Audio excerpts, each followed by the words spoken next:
Check the mic and make sure it sound right, boys.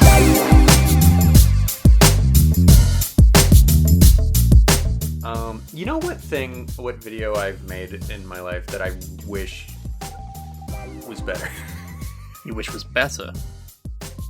You'll know what I mean when I say it. You wish you made it better? Well, the Crush Hour video. Yeah, you know what? The 3 hour Odyssey, right? Not because you've done multiple. Yeah. Yeah. I don't know what happened with the aspect ratio and the rendering. I never had that problem with any other video. I used this, as far as I can remember, the same settings, and it just came out square, and I don't know why. And it fucking ruined the video, in my opinion. I couldn't watch it. Well, in the nicest way possible, I think the aspect ratio is maybe one of many problems with that video. Namely, the fucking emulator being probably the biggest one. Well, I feel like the issues, it's like my whole mentality on 2K20. Like, I feel like the emulator issues added some humor to it. But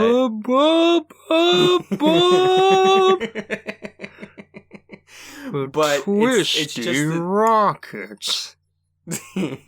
It's just I wish that it didn't squish it like that. It's the only thing I don't like about that video, but it, in my opinion, completely fucking ruined it. I wouldn't say that. I would say, well, actually, maybe not to the average viewer, but to me, it bothered me so much I couldn't look at it. Thing is, when I watch things, when I process images, like, the aspect ratio isn't normally in my, what I remember it for. Unless it's, like, to a point where it's, like, weird and made in a certain way, But, I mean, it kind of, that's sort of what happened. It, like, literally squished the image, and I don't know why it did that. Crush Hour, the movie. Oh, God. Oh, my God. This was 2014, so about 7 years ago. I remember I had to render out each hour individually, and then hope and pray with string and prayers that the 3 hours when rendered together would hold up and my computer wouldn't explode. I mean, it's just a 4:3 aspect ratio. It's not even that bad. But it was meant to be 16:9 and it got squished. It doesn't ruin anything for me as a viewer. I guess, but... And the other 148 people that watched it. Yeah. God almighty. The things we do for... almost no views at all. But you know what? That video especially was just like fun to make. Like for me, it was like my big project at the time because I was like, what year was that? 2014. So I was 19, maybe 20. Oh God. No, hang on. We're both 26. So 7 years ago, you would have been 19. Yeah, I suppose there's no point in 2014 where I would have been 20. So yeah, I was 19. Yeah, we were 18/19. Oh, fuck my life. I remember those days very well. Actually, I don't, but... I do, actually. I think I repressed a lot of it out of the Diavolo sort of mentality that I've developed lately. I remember going into my kitchen at like 3 a.m, trying not to wake anybody up so I could film the Let's Go down to the lobby bit. I had fun with it, but I just, when it all came out squished like that, I was like, well, everything just went down the fucking shitter. If it bothers you that much, you can always redo it. I might, you know what, if 7 years later, I would want to just redo the whole thing and just re-record a new thing, but maybe. I don't know. I miss you doing Let's Plays, honestly. Like, that's content in my life that I miss. I think the last thing I did was the Getting Over It, wasn't it? Yeah, and that was because some sort of bet that we lost, I think. It was on one of the fucking New Japan tournaments. Yeah, somehow we both ended up losing. We tied. It was probably G1, and we I think it was for G1. Yeah, we got the same number of predictions right, and we fucking tied. And because I remember that video started with or mine started with so you lost another bet. Yeah. Remember you played Bennett Foddy, I played Pepsi Man. That was, dude. Okay, I know I said that your TikTok with that Russian song is my favorite thing. That Pepsi Man video, I still lose my shit thinking about it. Why? Because of a It misery was that you so inflicted on me? Fucking funny. It was so funny. Why? My have misery? never- My anger? Well, kinda, yeah. I had never heard you get that angry. Game's bullshit, man. Especially in a video game. No, you would know if you played it. It's fucking bullshit. My favorite thing about it is that it brought out this version of anger that I had especially never seen in you, where you just started yelling, like almost what I do, where you just started yelling random shit. Like, I still vividly remember there's a point, because I had just shown you that clip of Matt Ryan, and there was a point where you died and you just went, "Get fucking set!" Yeah. And there's another point where you get squished by like a trash can or whatever, and like you just like, "I'm gonna fucking shit." I mean, I make it a point that I don't really go back and watch my Let's Plays because I feel like I wouldn't enjoy it. Because it's a different thing when you watch your own stuff, isn't it? I totally get it. I'm not going to go and say that it's terrible. I would think it is terrible, but objectively, I'm sure it has some form of merit. Yeah, no, dude, that video is fucking hilarious. And then, I'm on the other end of the spectrum where it's like, maybe I'll rewatch a video once in a while, but I have no idea if it's actually good or not, because it's just, I'm looking at myself. It's like, I don't know. Is it? Maybe. We're really bad at, like, self-analysis, aren't we? Oh, yeah, that's why I'm in fucking therapy. Fair, that's probably why I need it. The only bit from the getting over video that I remember is at one point I started actually, like, legitimately getting lightheaded from my rage, and I you do that a lot. You get lightheaded a lot. Yeah, I just said beef. And then that was the end of the sentence. Happy memories. I think I was trying to say B and then a word that started with the letter F, but I stopped myself. Be forgiving. I just said beef. Beef. That's some real fucking he-pass energy. He pass? He pass. I love that. So we were gonna continue the video game conversation? Yeah, hello, hi. Yeah. Hey buddy. Here I am. Here we go. That's how that goes, right? Well, I have no idea what you're doing. I don't know either. I'm just doing voices here. I was hoping it was something and you knew what it was. What? That's a big gamble, buddy. I don't know what day it is. I don't know what year I'm in. I don't know what anything is, honestly. It's a general punk rock impression, so if anyone was going to be more aware of it between the two of us, it would be you. Oh, wait, okay, let's try it. Hello there. And I'm so sorry. No, that's the same song. It's a different singer.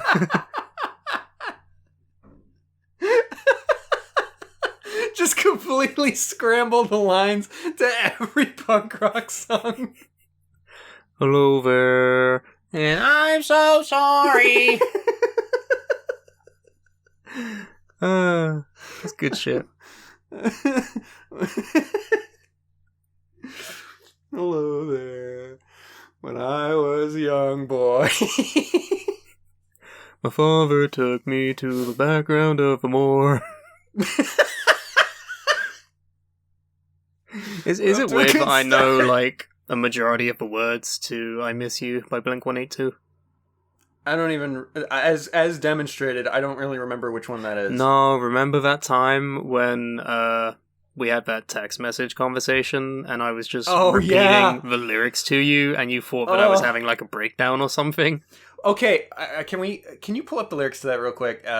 And as I'm explaining the situation to the people, first of all, welcome to Bitter Chatter. I guess we've officially started. Or hello there. I'm so sorry. I'm so sorry, but this is how we do a podcast with each other. So there was a time not that long ago. This was maybe a couple months ago at this point. Yeah, it was within the last year. I'm pretty sure. Oh, no, it was definitely, like, at least January, February, but it was this year, because I remember I was at the office. But I get, in the morning, a text from Brooks, a message on Facebook, and it just starts with, what's the first line? Where are you? Okay, so that's the message I get. And I respond with, I'm at work. To which he says... And I'm so sorry. And I don't remember how I responded to each of these lines, but it kept going this way. Keep reading the lyrics. I cannot sleep, I cannot dream tonight. I need somebody and always. This sick, strange darkness comes creeping on, so haunting every time. And as I stare, I counted the webs from all the spiders, catching things and eating their insides. I don't even know how long it went. I don't think it got that far, because I don't remember that line, but as this went on, and I was getting these messages, I didn't recognize that they were song lyrics. And so I thought he was just genuinely saying these things to me. And I was very concerned that he was having... There were two options running through my head. One is that he was having a severe mental breakdown.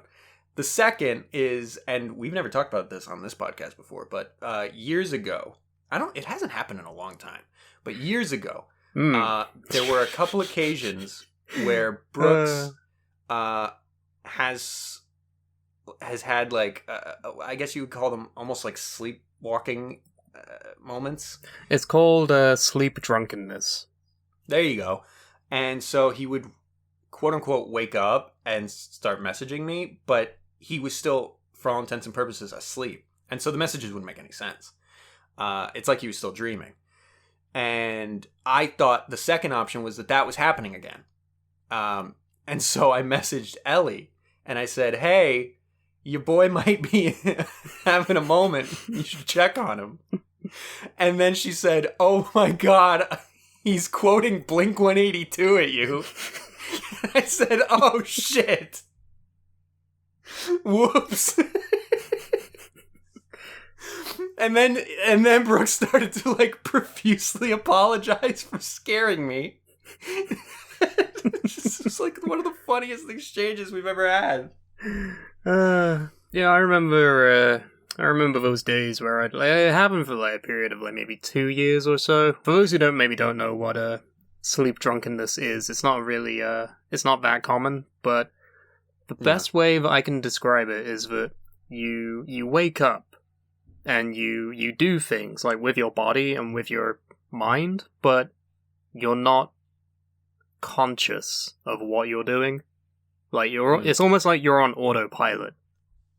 Like it's very odd. Like, so for example, I would wake up. I remember one time where I got up for work, and then I got in the shower, and I washed my body with hair conditioner.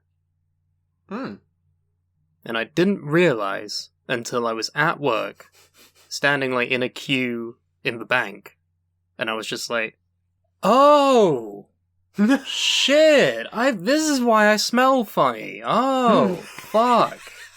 Because I didn't even realize, like, you have a set routine of doing things. So you just go about your day doing these things, but you're not there, you know? So did you ever, like, remember these things after the fact? Or, like, was it totally, like, you were kind of still asleep?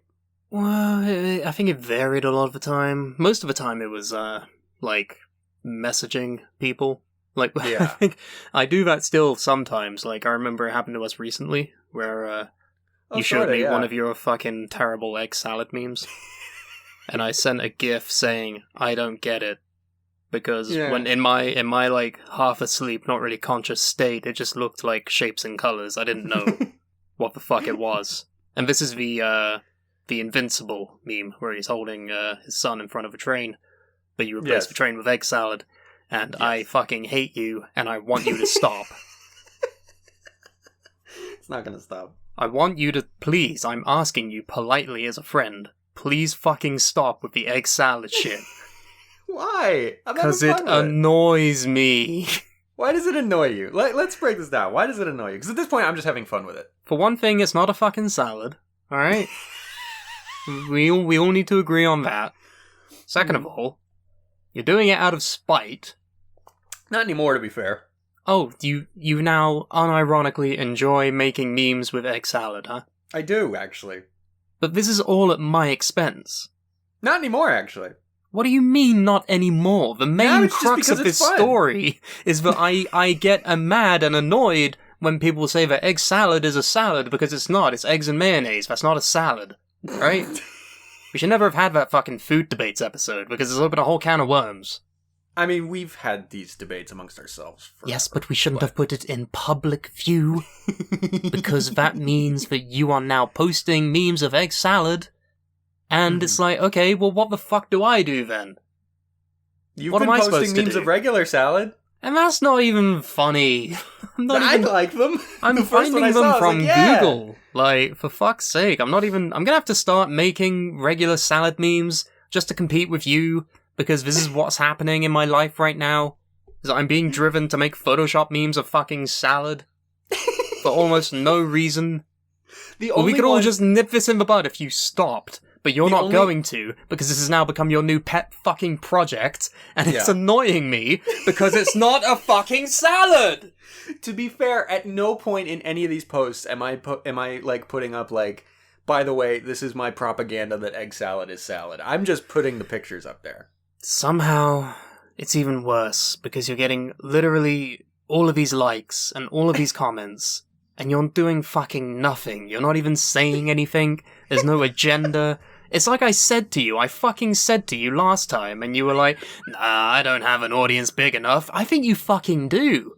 You're nearly at 100,000 people on your TikTok, alright? You are in that upper echelon, okay? You have reached the fucking point where you can post random pictures of something irreverent, and people will find it funny because it's you.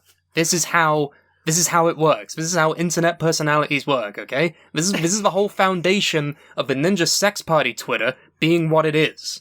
Like, y'all want to do any cums memes. Except for you, it's egg salad.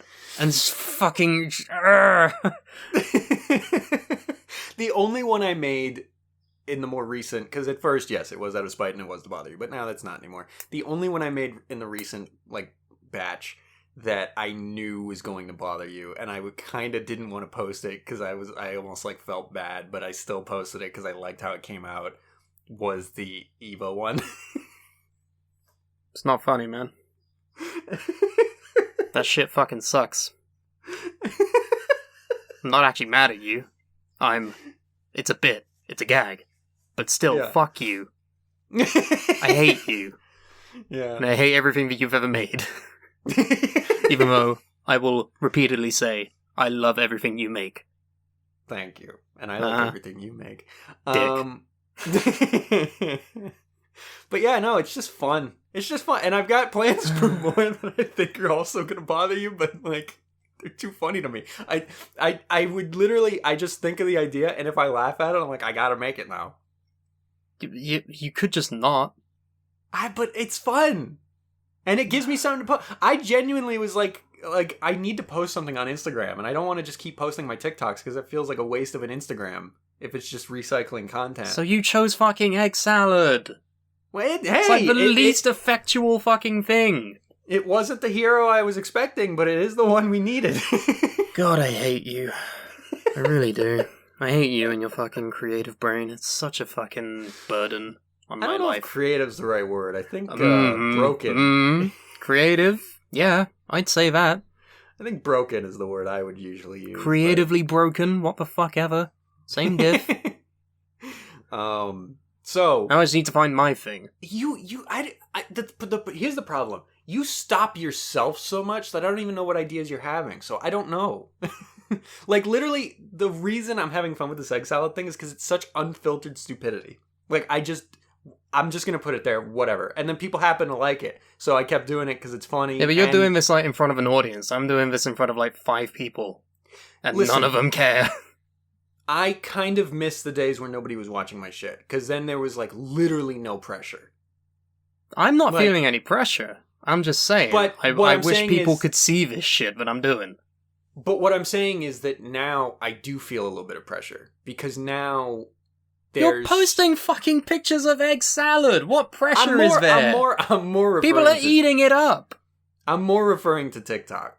Because on Instagram, it's still like a fraction of the amount of people. But on TikTok, it's like... It hasn't really happened, but there's always that thought in the back of my mind of like, what if this one nobody likes? You know what I mean? And I kind of miss the days where that wasn't anything I had to worry about. So I would argue your in a better position, even though I do think people should follow you.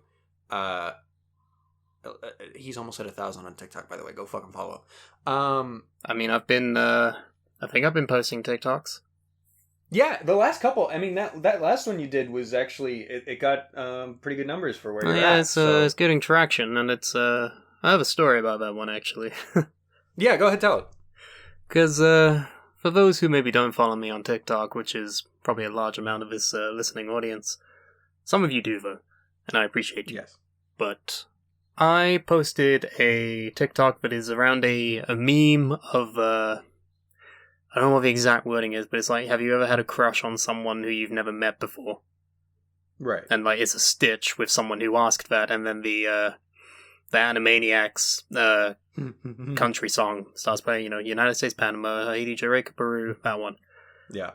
And people on TikTok have been putting pictures of... Oddly enough, the first one I saw was of K-pop artists, and that doesn't surprise me. and then it sort of devolved into like a mix of real and not real people. So then I thought, JoJo's Bizarre Adventure. Yeah, a lot of there's a gap in that market. So I put in a bunch of pictures of honestly the JoJo characters who I would be in a relationship with, or like a friendship, because it's like it's a crush. Like crushes can be platonic, yeah. I suppose so. Yeah. To me, crush means, like, you think that they are pretty. You don't necessarily want to do the deed, but, the option's there, depending on their age. And this is where the age thing comes in. Well, yeah, because obviously some characters in anime especially are minors. And this is where it got a bit antsy, because I had a comment that was basically like, this character is 15, suspicious face, camera emoji. Right. Like, okay, one of these characters is 1,000 years old. What's your point? And then they just kept pressing me, being like, "Hey, cars, you mind?" Fuck. Sound outside my window. Sorry. Yeah. I thought you were talking about cars. No, sorry. No, my bad. But yeah, no, they kept just, like, insisting, like, oh, it's a minor, and then I was just like, you know what? Just fuck off, alright? These aren't real characters. These aren't real people. Yeah. I don't want to fuck a 15-year-old. Just that's settle down. The main thing, is, like, I'm not gonna act on this. Like, settle down, leave it at the door, and they were like, oh, it's clearly a joke, I'm joking, It's like, no, you weren't, fuck off. So I just deleted the fucking comment, and then that was it. That was my negative source of emotions for the day, and then I spent the rest of the day not really doing much, because that's what it'll do to you. I've now learned not to interact with the comments. Yeah, sometimes you just gotta, like, cut it, and cut ties, be like, this isn't worth it, and just, I've deleted comments before, because it's just like, there's no reason to keep this here, it's just fucking troll bait, like... just useless, pointless. I don't even have that many followers. Why am I getting this shit? Like, Yeah. And that's just one of the things that, like, sometimes even when you're under 1,000, that shit'll pop up. Just because those people exist everywhere. And we're going to have another episode at some point about just the internet in general and our experiences with it, but... that's one of the downsides about it existing, is that it attracts these types of people that just do this stupid shit for no reason. But for, like, that one comment, it was, like, maybe 20 other comments being like, yo, same, I fuck with this shit. Like, so, yeah, it's not all bad, it's just... there's always that one that will really sour the grapes. Yeah, for sure. So yeah, video games? Yeah, video games. So we were going to talk about, I think this time we were going to kind of get into more of the negatives, like things we didn't like and video games we don't like, and maybe... Yeah, because there were quite a few things on the last episode. We went like 3 hours and we still didn't touch on everything that we wanted to discuss, so... Right. We have things, but I want to start off actually by saying I completed a game a couple days ago. Which one's that? That would be Resident Evil Village. Ah, Resi 8. Resi 8. I thought, majoritively, it was good shit, good cush. It makes me very excited for the Resident Evil 4 remake that's coming to us quite soon, apparently. But it's not perfect by any means. There's a lot of issues that I had with it, but I don't think it detracts from the game. Like, it's definitely replayable. I'm gonna go back and I'm gonna try and go through it all again, but yeah, I feel like I think its main problem is that it was too many eggs in like one basket, you know? What do you mean by that?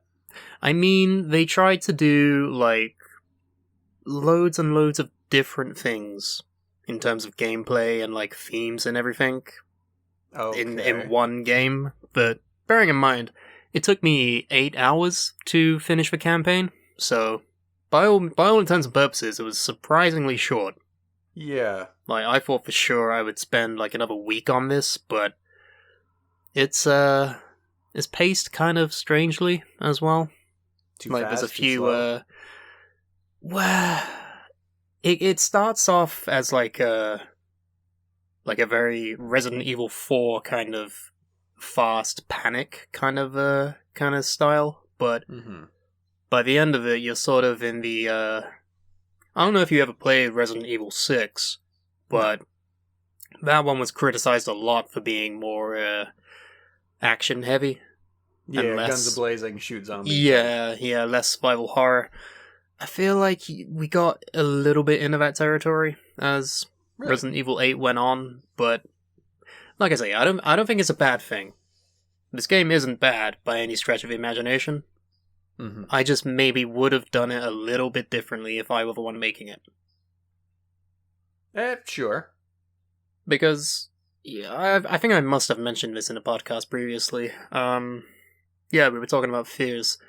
The main like crux of the marketing was around Lady Dimitrescu, the tall lady with the vampire daughters. Mm-hmm. You finish that part of the game in like 2 hours. Yeah, and I remember being very surprised when you told me that you were like way past that, because I thought she was the whole game. No, she is one of 5 villains that you face during the entire game. I think what made it even more so I thought she was the whole game is because there's her plus her 3 daughters. That feels like a boss, and then the final boss. Like, no, the way it goes down is that you're in the castle, which is like a fairly decent, like, explorable area. There's a lot of bits that you will miss if you don't, like, thoroughly scour it all.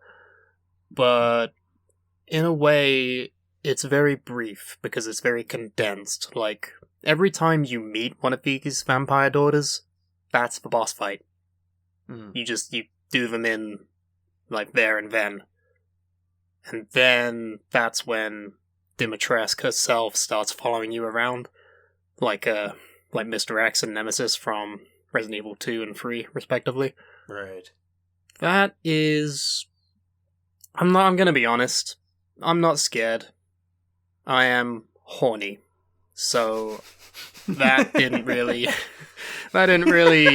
instill much fear in me as much as it did, like, I don't want to run, but the game is making me run. Right. And I'm very confused.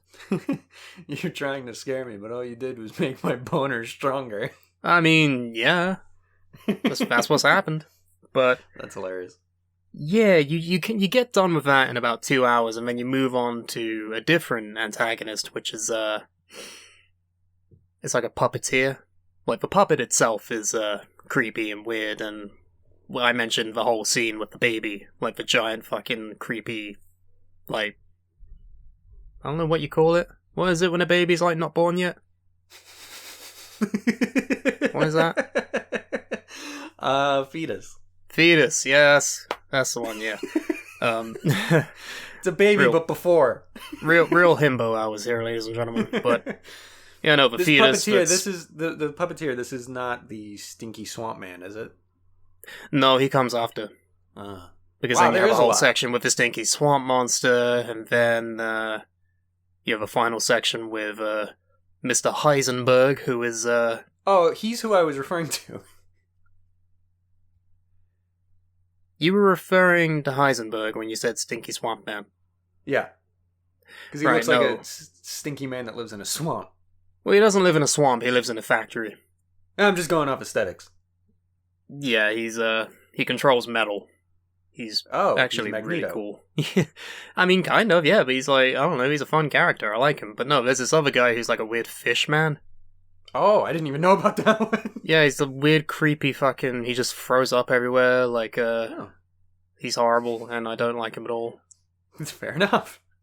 But yeah, you do him, and then you do Heisenberg, who you fight in like almost like a mech battle. Like, it's really, this is what I mean when I say it gets more action heavy towards the end. Like, you're literally like piloting a polymer metal like tank almost, and you're fighting his final form, which is like a tank as well with like chainsaws and shit. Like, what the fuck? It's not bad. It's kind of what I thought this game was. Yeah, exactly. That's what I mean. Like, they're almost putting in like 3 different games into one entity, and then I don't want to get into like too heavy spoiler territory, but yeah, of course, because it's still a pretty new game. Yeah, I'll save it for maybe like a month down the line. But yeah, basically it's good. But the biggest takeaway I have from it is that when they make the Resident Evil 4 remake, that's gonna be fucking my new life. That's gonna be my new personality. I'm gonna do nothing but play that for like a year, I'd say. Probably. Because a lot of this game is very reminiscent to certain parts of RE4. Like, have you played any since we last checked in? No, not yet. I've been busy with like other shit, classes and such. Well, that's fair. But each section sort of lends itself to a part of Resident Evil 4. Because you have the castle with Dimitrescu. That's basically the second act of the game where you're in Salazar's castle. Oh. And the bit with Heisenberg in the factory, that's very much like Sadler's Island, which is the final bit of RE4. The bit with the fish guy, that's like Del Lago. Like, there's a lot of comparisons to be made, and plus aesthetically, like, you're in a village, like, they're almost certainly going to reuse at least half of these assets for the Ganado village. So, right, yeah. I am excited for that in several years when that comes out, but maybe yeah, not that long, because the remakes for 1, 2, and 3 were pretty close to each other, all things considered. Well, the remake for 1 was like years and years ago at this point, but they did the 2 remake, and then the 3 remake sort of followed on quickly, but I don't know, I've heard stories that it's kind of been pushed back a little bit due to time constraints. But well, also I think the remake for 3, some people were like, seems shorter than I remember. I've never played 3, so honestly I don't know, but yeah. I would like to. I intend to buy the remake, it's just getting around to it is another thing, because I have so many games that I've purchased, I have them, I can play them, I'm just not. And I don't know why. Yeah, I mean, like I was saying last episode, like, I want to go through the Halo series in the Master Chief Collection. I want to go through Red Dead Redemption again. Like, I got to go through RE4. I got plenty of shit to fucking go through. I have so many games, but, like, I can't even list how many that I have that I haven't played yet. It's crazy to me. Yeah, I haven't fucking bought a new game in so long. Yeah, I actually bought Village physically. I didn't have a digital download, which is different for me because I normally get things from the PSN store. But yeah, it's quite odd to have like a physical disc. Does PS4 do the same thing that Xbox One does, where even if you have the physical disc, you have to download the game before you can play it? Yeah, I think that's just a universal thing for gaming now. That's so weird. I mean, it is kind of, but then you take into account like patches and stuff like that to make the game better. Yeah, but patches existed on like the 360 PS3 generation, and the 360 never needed you to do that. There you got me. I don't know. This does bring up a point though, because it was near the start of last episode where I was like comparing the difference between PlayStation and Microsoft, and you weren't really having any of it. No, I just don't like console war. I feel like I wanted to clarify. I wanted to sort of say that it's not like a console war thing. It's just I feel like both companies' approach to gaming is very different, and I prefer the way the PlayStation does it.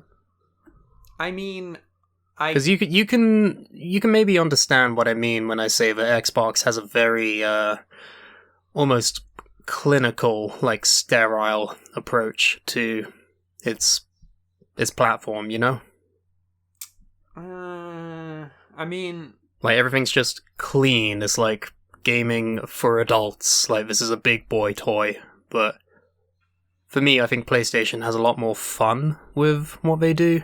Like, I've never seen anyone at Microsoft or Xbox just do things for fun. You know what I mean? like, who are we talking about? I may be completely wrong. I may be, like, just very in my own PlayStation sort of bubble here, but that's just how I've always felt. I mean, certainly when you look at the marquee games that each console, like, pushes to the forefront, you have, like... And even the marketing of, like, the consoles and everything, I don't know, it's just Xbox seems to be, like, very dry and dull to me. Like, it's all shooters, you know? All they market is their shooters. They don't really market, like, platformers or role-playing games, you know? Well, because those are the exclusives, right? Like, the exclusives are usually what gets marketed the most. Because so, on PlayStation, you have Spider-Man and Bloodborne, and then on Xbox, you have Halo and Forza. You know, like, it's just different exclusives, so it makes the entire But then console Xbox look also one has way. Killer Instinct, and I barely see any sort of groundswell for that. That's just sort of treated like an underground title, where that in itself is balls to the wall, like fighting game. Why would you not put that to the forefront? It certainly gets pushed to the forefront for the fighting game community, but the fighting game community is sort of niche and underground compared to the rest of the gaming world. You know what I mean? But this is just how I feel about the way that each company presents itself. I don't know. I just gravitate more towards the PlayStation way of doing things. And this isn't, of course, about like the intricacies within the companies, because honestly, I don't know enough about all of that. I'm not a games journalist. Like, Right. I just know what games I want to play and what consoles we're going to be on. So beyond that, I know very little, and that's probably very naive of me to think this way. But I don't know, man. I know what I like, and I like things that are fun. Fair enough. I also like things that are fun. That's why I play Dark Souls. But The only thing I've seen from Xbox that can maybe be considered like a goof is the I don't know if this is real or not, because E3 is going on right now, right, as we're recording this. They unveiled like remember when the Series S, Series X, whatever the name is for the new console came out, and everyone was like, huh, that looks a bit like a fridge, like a refrigerator. yeah. Well, they've released a refrigerator now. Like a mini fridge. Are you serious? And it looks almost exactly like the console. There's like That's a video like demonstrating all the cooling like technologies and everything, and I'm just like, this can't be real. This has to be like a goof or something. That's pretty fucking hilarious. That's why I tweeted out, like, is the Xbox fridge a goof or not? And I didn't even see so that far tweet. I've got I had no never answers. seen this. Yeah, I let never me see if saw I can. any of this. Let me see if I can show it to you and find it for you. Because Xbox fridge. yeah, Xbox mini fridge. Yeah, Oh, wow. Yeah, look at that. Wow. That's actually hilarious. like that's the only sort of fun thing that I've seen from Microsoft for a long time. Wow. You'll fit 2 sets of 4 cans on each of the fridge's lower levels, and another 2 horizontally on the top shelf. That's like 10 tins total. And I love how, like, it's clearly meant to be, like, Monster Energy. Oh yeah. That's fucking hilarious. Oh, and apparently they sent actual, like, American-style fridges shaped like a console to influencers as well, like last year. So, That's fantastic. but besides that, I don't know. Xbox isn't really my jam. Microsoft's not really into it. Well, you also have never played it, so you know what I mean? Like, to me, Xbox is just... I feel like just playing it wouldn't, like, sway that opinion, you know? I don't know what to tell you. Like, it's... I'm not looking for someone to change my mind. I'm just saying these are my opinions. But to me, it's just a different box to play the same shit on. Like, it's not about the way that they handle themselves. I just need a box that's going to play the game I want to play. At a base level, you're correct, okay? But for me, I have to factor in other such things as well. I think it's also because, and this kind of became more apparent in the last episode, I have bounced around from console to console. I've been on Nintendo platforms, I've been on PlayStation platforms, I've been on Xbox platforms. I've played them all. I just need a box that's going to play the thing I want to play. You, primarily, until recently getting a Switch, have really only just been on PlayStation your whole life, which is fine. There's no right or wrong, better or worse way to go about it.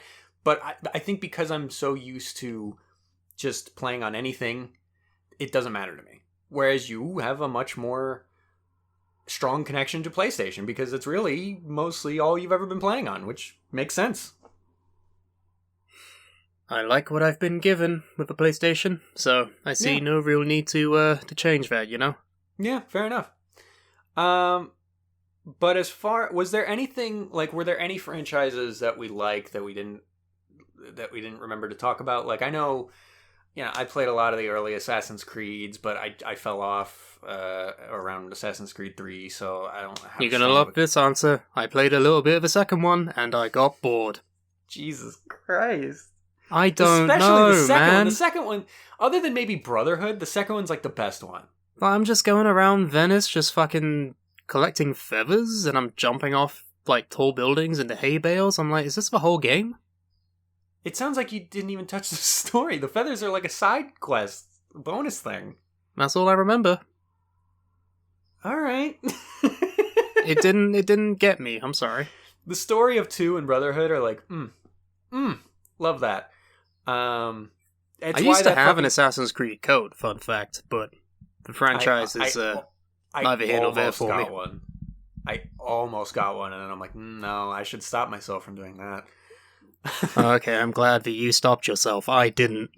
And I went about my college wearing it. It's hilarious that the guy who played it didn't get it, and the guy who didn't like it did get it. Because I wanted, like, a cool coat for my birthday, and I was like, you know what? Assassin's Creed coat? It's pretty dope. Looks cool. The white and the red? Yeah, fuck with that.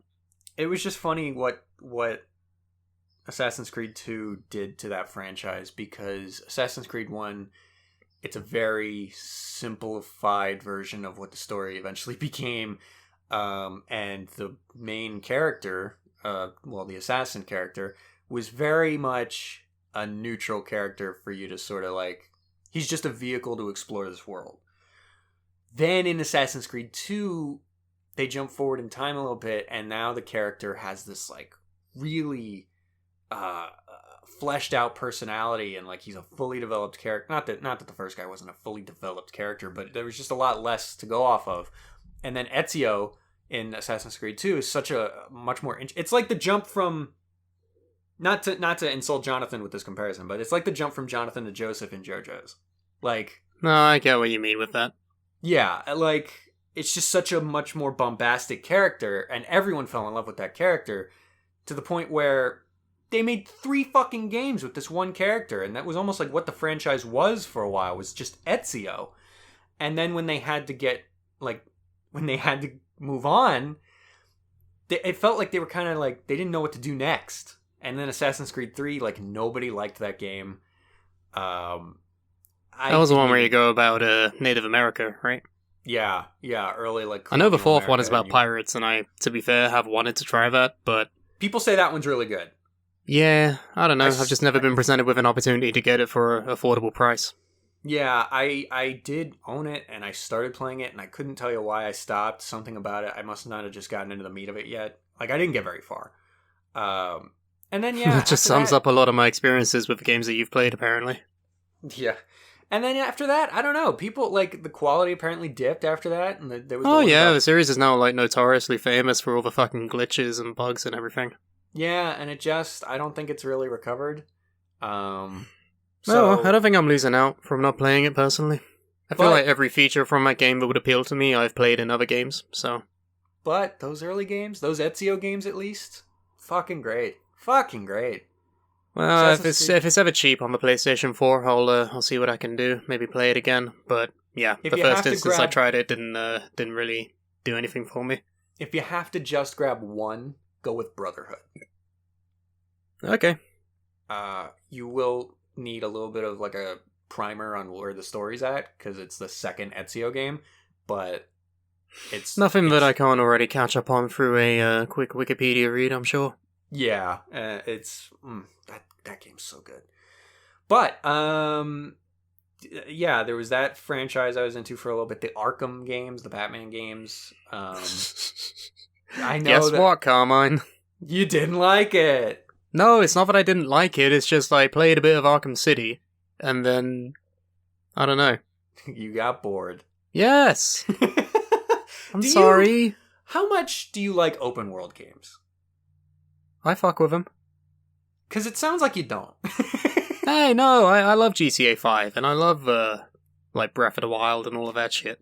Because you keep jumping in, because especially City, which is the second one, Arkham Asylum's much more linear. I would probably fuck with Asylum, honestly. I just never got that. I actually don't know how I got to play Arkham City. I must have had it on a disc for, like, the PS3. That must have been how I did it. My sentiment about the Arkham game is actually very similar to Assassin's Creed, where the first couple are really, really good. Arkham Asylum's so fucking good, and then City's really good, and then after that, I didn't play them, but I've heard that they fall off. Especially Especially like Arkham Knight. I've heard that one's just riddled with problems.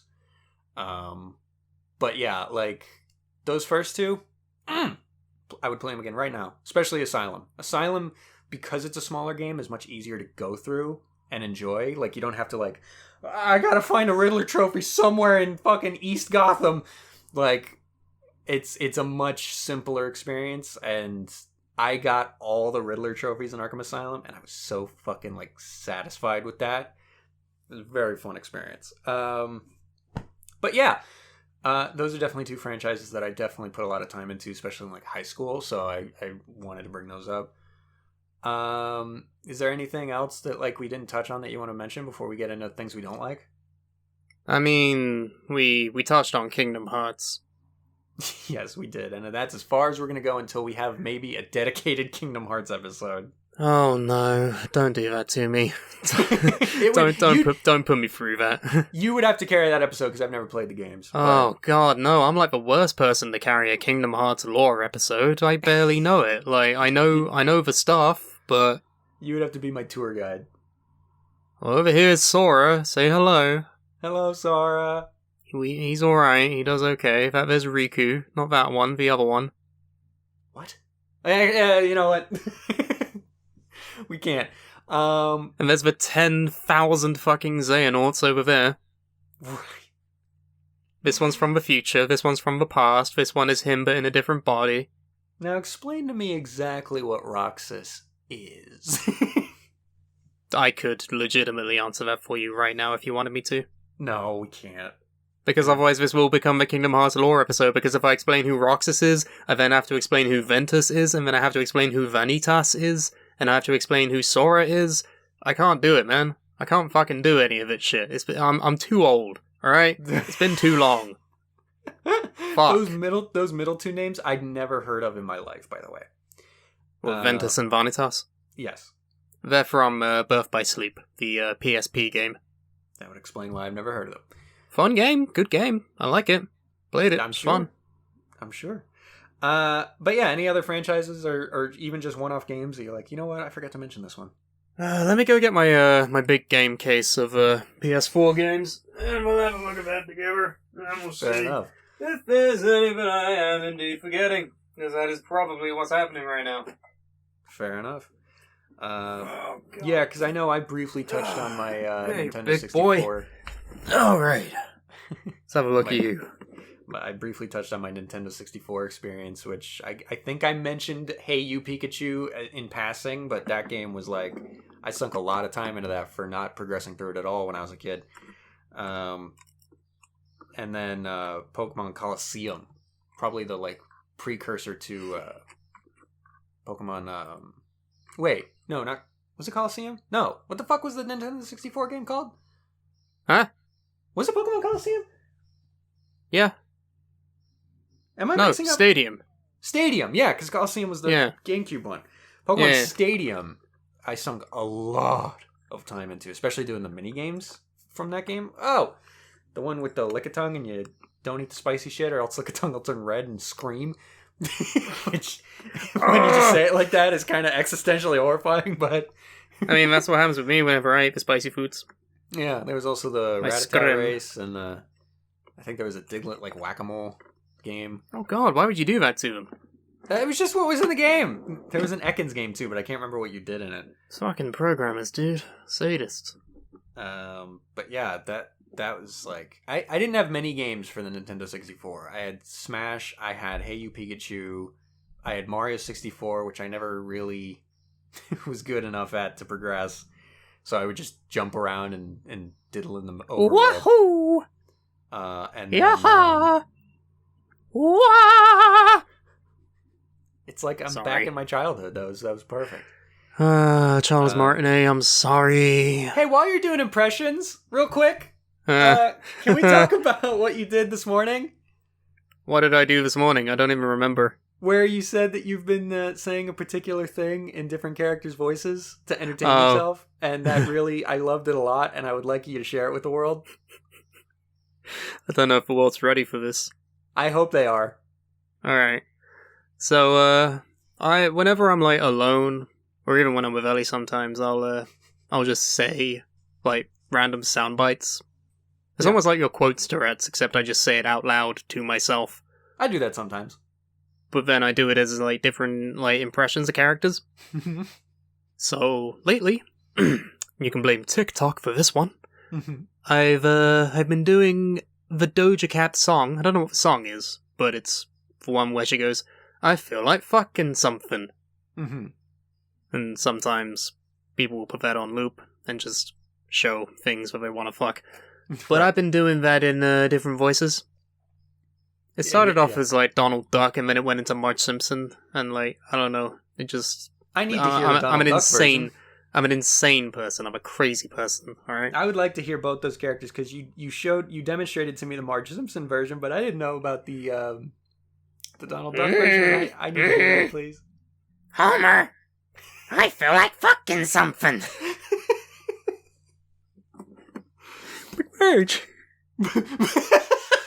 Marge! How do I even do Donald Duck? I have to be like... Wah! No, that's not it.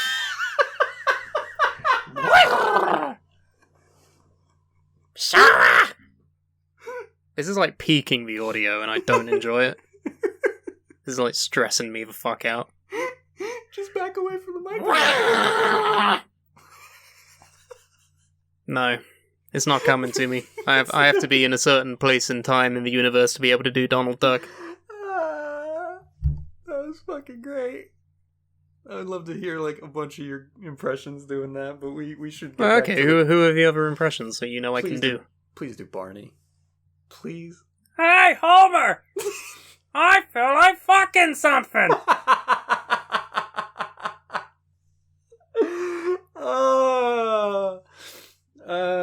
I don't need therapy anymore. That's it. I'm better now. Hey, I'm a therapist. Let's get into the things we don't like about video games, because I'm sure we've got a lot.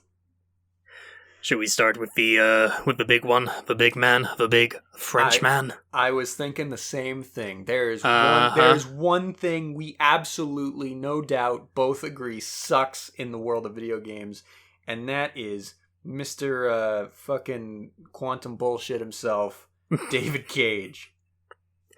The lead, the figurehead, the CEO of one Quantic Dream, who have brought you such video games as Omicron, The Nomad Soul, Fahrenheit, also known as Indigo Prophecy in the United States.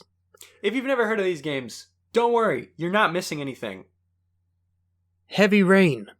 That's the big one. This is probably the one where like, oh shit, look at this. This is good video game. Because, let's extend the olive branch. We've both admitted this. The first time you play Heavy Rain, there's really not much wrong with it. There's some questionable stuff like the shower scene and all that. There's some jank in both like terms of gameplay and visuals and story, but not enough to like cement it as a bad game. No, the first playthrough, for all intents and purposes, good game. But then you get to the ending.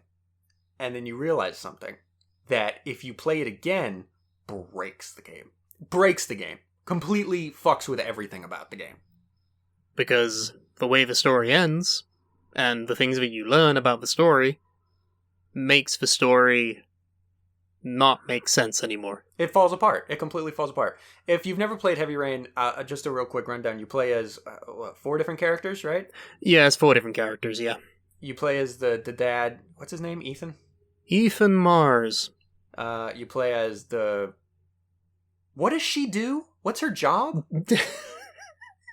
She's like a reporter, I think, an investigative journalist. Yeah. I don't remember her name. Madison? Sure. You play as a young detective with, like, a weird addiction to his VR glasses. Yeah, Norman Jaden. And then you play as an older detective, without such problems. Scott Shelby. Yes. And I don't think at this point anyone cares about spoilers for Heavy Rain. But the plot is that there's a killer on the loose. And specifically, the origami killer who is killing various children in various ways, but all of them involve drowning. Yes. Usually drowns them with the rain. Like, he'll lock them up in some basement thing, and then the rain will fill up the basement, and the kid will drown. In the beginning of the story, one of Ethan's kids goes missing, and You mean Jason? Jason! Jason! Yeah, in a mall, and then you find them out in the street, and then you try to stop them from getting hit by a car, but they die anyway. And then Ethan goes into a depression with his one remaining kid, and his marriage gets a divorce. He's like a rich architect, like before, with like a massive house and like 2 lovely kids and a loving wife. Right. One of the kids dies, and then he's in a shitty little fucking apartment in like what basically looks like Detroit. And I always thought it was kind of shitty that the wife divorces him because the kid died. Like, that wasn't really his fault. No, don't you get it? It was his fault because he had to pay the clown for the balloon, and then the child ran off. Right. Like, I get Jason. there's no world where these 2 parents would try to blame the kid for dying, but for all intents and purposes, that is kind of what happened. But I digress. The plot is the origami killer and everyone trying to find out who he is, and Ethan gets wrapped up with the origami killer trying to find out who he is, and he has to play, like, basically a game of Saw to get to the killer. And then you find out old detective Scott Shelby is the origami killer. Now, here's where the plot falls apart. Because when you play as Scott Shelby thinks in his head to himself, I've got to find the origami killer. What is that? And he's following clues and like trying to do all these things, but it's not even that. It's the game straight up lies to you about the events that happen. There's one specific scene in which point you can pinpoint like where it all kind of breaks down. You have Scott Shelby and you have his companion who is I want to say a hooker whose kid I forgot about that. Whose kid was killed by the origami killer, which is him. But we don't know that yet. So they go to visit a clockmaker in his clock shop, I suppose. And the clockmaker goes behind into his office. Meanwhile, Scott Shelby and the hooker are investigating, like trying to find clues about the origami killer. And then Scott Shelby thinks to himself, "Hey, it's been a while since Marvin came out of his office, so I wonder what's happening to him." And so then he goes into the office, and Marvin's dead. He's been fucking bludgeoned by a clock, and Scott Shelby's like, I forgot about this. "Oh, who did this to my friend Marvin?" And then, like, the police come, and they have to get away. But then a flashback later reveals that Scott Shelby was the one who killed Marvin by bludgeoning him with a clock. Bearing in mind that throughout that entire scene, you are playing from the point of view of Scott Shelby, the man who went out back and murdered Marvin with a clock, it doesn't make any sense. There's no story way of explaining how we see his point of view, like looking for clues and then thinking, "It's been a while since I've seen Marvin." and then he finds Marvin dead. There's no way. There's no fucking way that makes any sort of sense. It could have been entirely fixed if Scott Shelby was not a playable character. Like, that literally, like, if he was just in some cutscenes, or, like, an accessory character to fucking... Or if you played as, like, the hooker or something. Right, like, just don't play as Scott Shelby, and most of these problems go away. But they completely fucking... And that was sign one, that maybe this guy doesn't know what he's doing. And well, bearing in mind that there's also racial undertones and heaping amounts of misogyny as well. Oh, for sure. There are definitely other problems with the game. But that game was, like, the first game he made that was, like, praised. Because people played it the one time and were like, oh my god, that was so good. And then because it was like a visionary like type of game for the PlayStation 3 as well. It was like really early on in this life cycle, and everyone like hailed it as this astounding way of using the technology. And like, oh my god, look at me, I can shake the controller to wipe my butt after I go to the toilet. And another big thing about it was David Cage's general approach to game design, which is that there's no losing, there's no game over. The game just adapts to your failures. Like the story. That is one of his famous quotes. Game overs are a failure of a game designer. What a stupid quote, first of all. But in Heavy Rain, it sort of worked a little bit. Like you'd have moments where Ethan has to do these challenges presented to him by the Origami Killer, and if you succeed or fail, the story will continue. It just depends on the plot. Oh, there's points where each character can die, be murdered, or just straight up die, and then the story will continue without them. Right. Like, in theory, that's a good idea. But even in Heavy Rain, it was a little fucking weird. But then in other games where he continued that same fucking mentality, it just falls the fuck apart. His other two games being, I Beyond always call Two it... Souls. Yeah, I always call it Beyond Willem Dafoe, or something to that effect. But yeah, it's Beyond Two Souls with Elliot Page and Willem Dafoe. And then you have his most recent one, Detroit Become Human, which is the giant race allegory with robots in the back of a bus. We'll get to Detroit. Let's talk about Beyond Two Souls for a second. Oh, it's so fucking garbage for so many reasons. I think everyone can agree that game is just hot shit. Yes, it sucks. It's really bad. But the main thing that makes it bad, like not even just the fact that the plot's kind of stupid, it's about like, what the fuck is it? Like the soul of her unborn twin?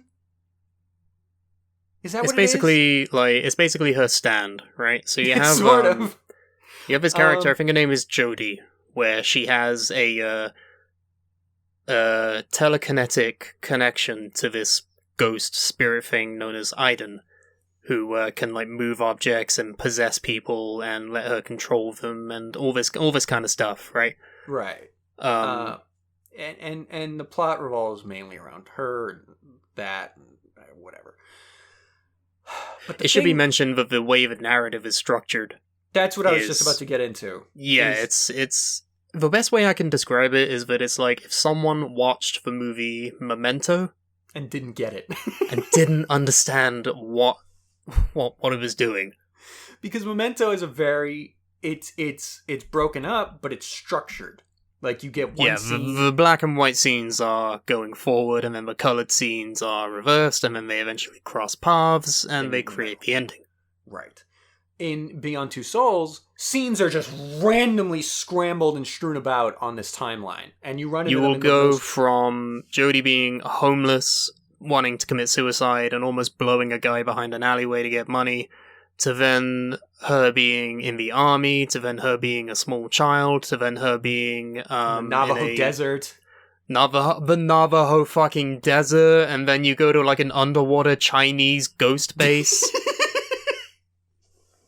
It's so stupid. And it causes this dissonance in the plot where, like, yeah, these emotional scenes are happening where she's about to kill herself, but you don't know why. You don't know what to feel. Like, why? We don't know how they got there. You don't know why they're feeling like this, because it's all fucking just in random order. The order that the scenes play out in has no thought put into it. There's no payoff to anything because you don't know why anything's happening because the order's just completely fucked up. Oh, and the ending and the way that Willem Dafoe's character plays out is honestly disgusting. Like, I don't even remember the ending. So, there's a whole subplot about where Iden comes from, and it's like, they basically made it so that there's a spirit world that, like, acts as its own unique world beyond our own this world. Door at the end. Yeah, where, like, you see dead people and everything, you get to be with them. So, Willem Dafoe's character, almost like what fucking Gendo was doing. Like, he was basically just trying to commit this end-of-world scenario so that he could see his dead wife again.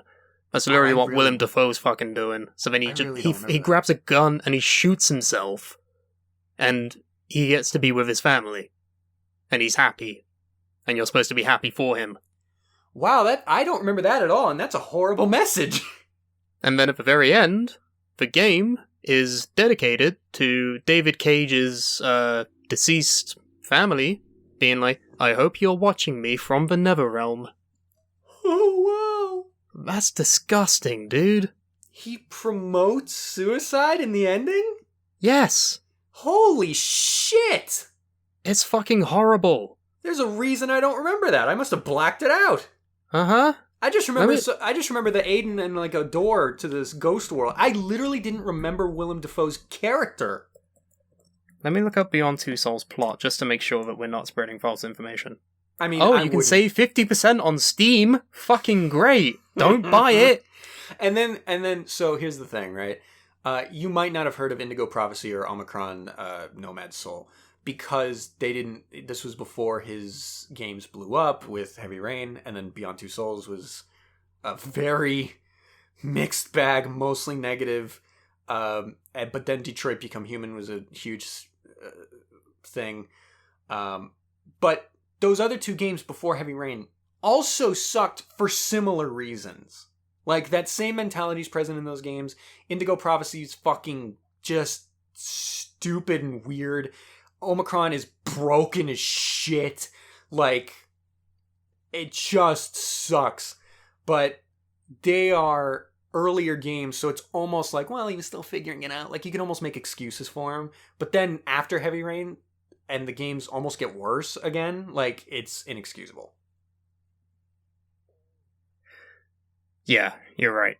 I'm also reading the story, and that is literally what happens. You have a choice to kill him, and then he gets reunited with his family. But then, if you don't kill him, he commits suicide.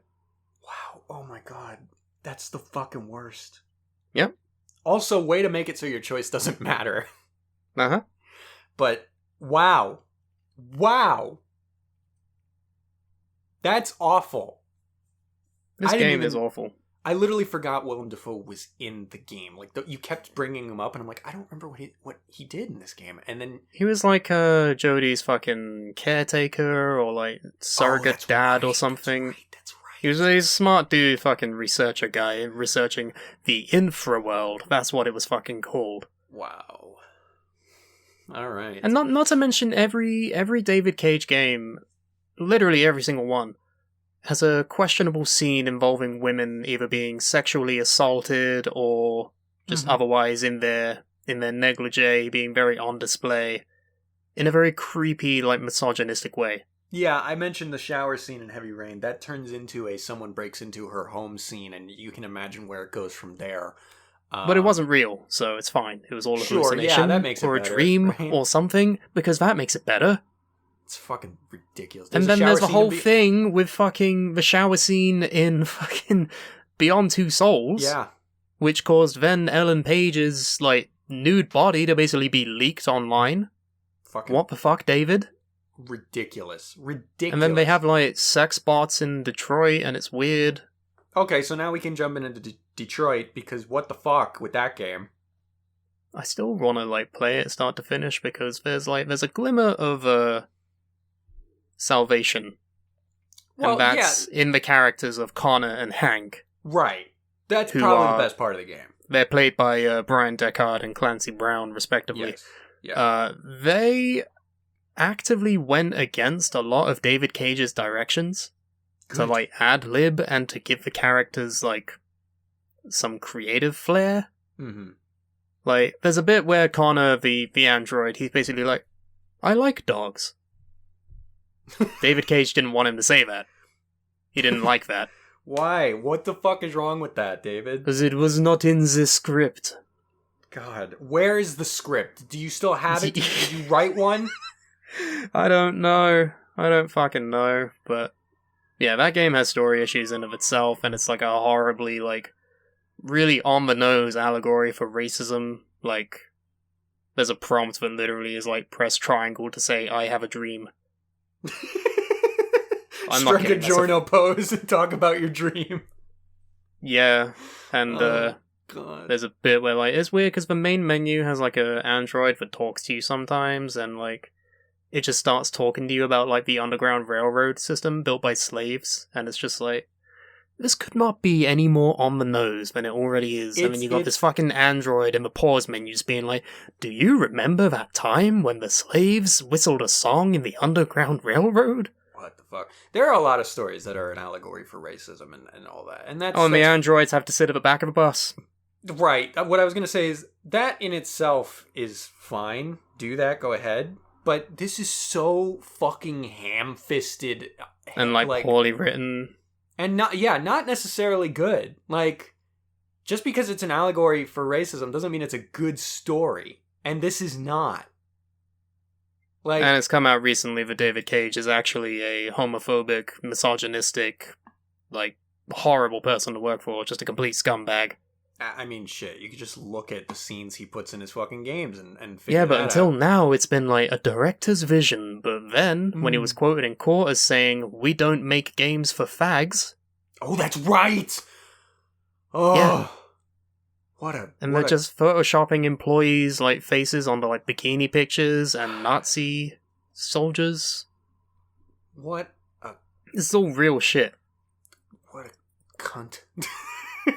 He's been awarded a fucking medal by the state of France for his fucking like service to the video game industry. This is why people That's don't the like... worst part to me. This is why people don't like France. I'm hoping they win the Euros, because it means I win the sweepstakes at work. But yeah, other than that, what the fuck? No, David Cage is like one of the biggest assholes in the gaming industry, like, and that's saying something, because if we really dive into it, the gaming industry's fucked up. But he's one of the worst things in it, if not the worst. He's a fucking tool. And I can't stand it when people say, oh, I really liked Heavy Rain. Right, and I get it. Did like, we not play everybody... the same game? Are you just ignoring all of the bad things? Well, here's the thing, right? Like, I'm willing to accept not everyone's going to dive into who made that game, you know what I mean? Not everyone's going to dive into David Cage as a person. And you know, it's entirely possible they only played the game once and didn't really think about it after that. And that's... Look, if you enjoyed your experience with it, that's totally fine. We're just pointing out why we don't like it. But also, because we know who David Cage is now... we just can't... I can't bring myself to look at anything he's made and be like, yeah, it's alright. Like, no, because he made it, and fuck him. He brings disgrace to the name of Cage. Right, yeah. But yeah, no, that's absolutely, like, the biggest thing for me in gaming, that I'm like, no, fuck that. But also, you know, we can talk about more, industry-wide issues like, you know, microtransactions and shit, and like how... I'm a big himbo. I'm not even going to pretend like I know anything about that. Well, it's more... Microtransactions are a smaller part of the bigger conversation of, like, releasing an incomplete game and then making people pay for the completion of it, you know, that type of shit. Yeah, I guess. More of like, you know, here's a game that's not really finished, but if you want to finish the story, here's this DLC you can buy. That type of shit. I try to avoid... This is kind of part of why I haven't bought a new game in a really long time. I try to avoid buying new games until I know what's going on with them. And a lot of times... I think we learnt our lesson with 2K20 on that one. That one was a little bit different because we use it for a different purpose. Like, but if I was just buying that game to play it casually, yeah, I would have been fucking pissed. I'm still pissed that we spent the amount of money that you did. I spent nothing. You spent all your money on that. What the fuck? I'm angry for you. Look, because we make content out of it, and I feel like that game being broken almost adds to that content, I'm not upset about it. I get why you are, because it's a fucking broken game, and it really shouldn't have been released in the condition it was, and it really should be considered a crime. But for the purposes of our content, I think it worked out. But it's still not a good business strategy on behalf of 2K. Like it's I mean, we touched on it terrible. last episode when we were talking about like Madden and everything. I just think yearly sports titles are a bad thing anyway. Yeah, I mean, there is absolutely something to be said about like forcing this like factory replication of a product every year, because a game takes more than a year to make if you're gonna like make it good. Like no game in today's world is getting done in a year and is gonna be good. Exactly. I mean, you can harken back to the like late 90s when we were making like the Crash Bandicoot games. The first 3 of them were released in the span of 3 years. But that was a different time. That was a different thing entirely. You can't Right. be doing that now. Yeah. It's just not feasible to make a good game in 1 year. At least not a AAA title.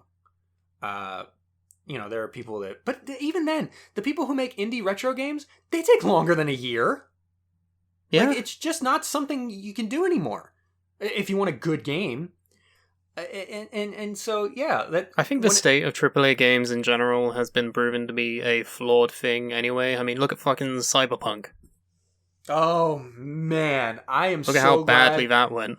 I am so glad I didn't buy that game. But here's the thing. That's not a product of a yearly release. That game got delayed a lot. That game was announced in, like, what was it, 2012 or something? I don't know what the fuck happened with that game. I really don't. How did it take so long? The memes are fun, but for fuck's sake. How did it take so long to finish and still came out that busted? You got me, man. I really don't know. I would love if, like, someday they made, like, a documentary about how that happened. Yeah, we need, like, a Fire Festival type documentary for all of these games that just fucking burn when they come out. It is fascinating. I would watch that in a heartbeat. Like, how did you do that? How did you spend all this time? How did you fuck it up this badly? Like, it's as if the longer they worked on it to try and fix bugs, the more bugs they accidentally made. I don't know. I'm not gonna be like, I would have done it better. Because how the fuck do you make a video game? How do you know? How do you do it? I don't know. Do you know? I don't know shit about game design, dude. I don't know fucking anything. I know in theory, like, what you should and shouldn't do, but in practice, fuck no. Yeah. I know that this one didn't work, but I don't know how to fix it. You don't have to be a fucking video game designer to know that it turned out shit. Right. This is not a video game specific talking point, but there is something I also dislike a lot where people say, did you do it? Do you do that thing? Then you can't criticize it if your answer is no. It's like, no, fuck Did you mean professional wrestling? Professional wrestling, movie critiques, all that shit. My favorite instance of that is fucking Uwe Boll. You know, the director guy? Oh, yeah. The guy who makes really shitty video game movies, and he basically takes any critic and is like, fucking fight me, I will find you and I will beat the shit out of you. It's like a literal boxing match.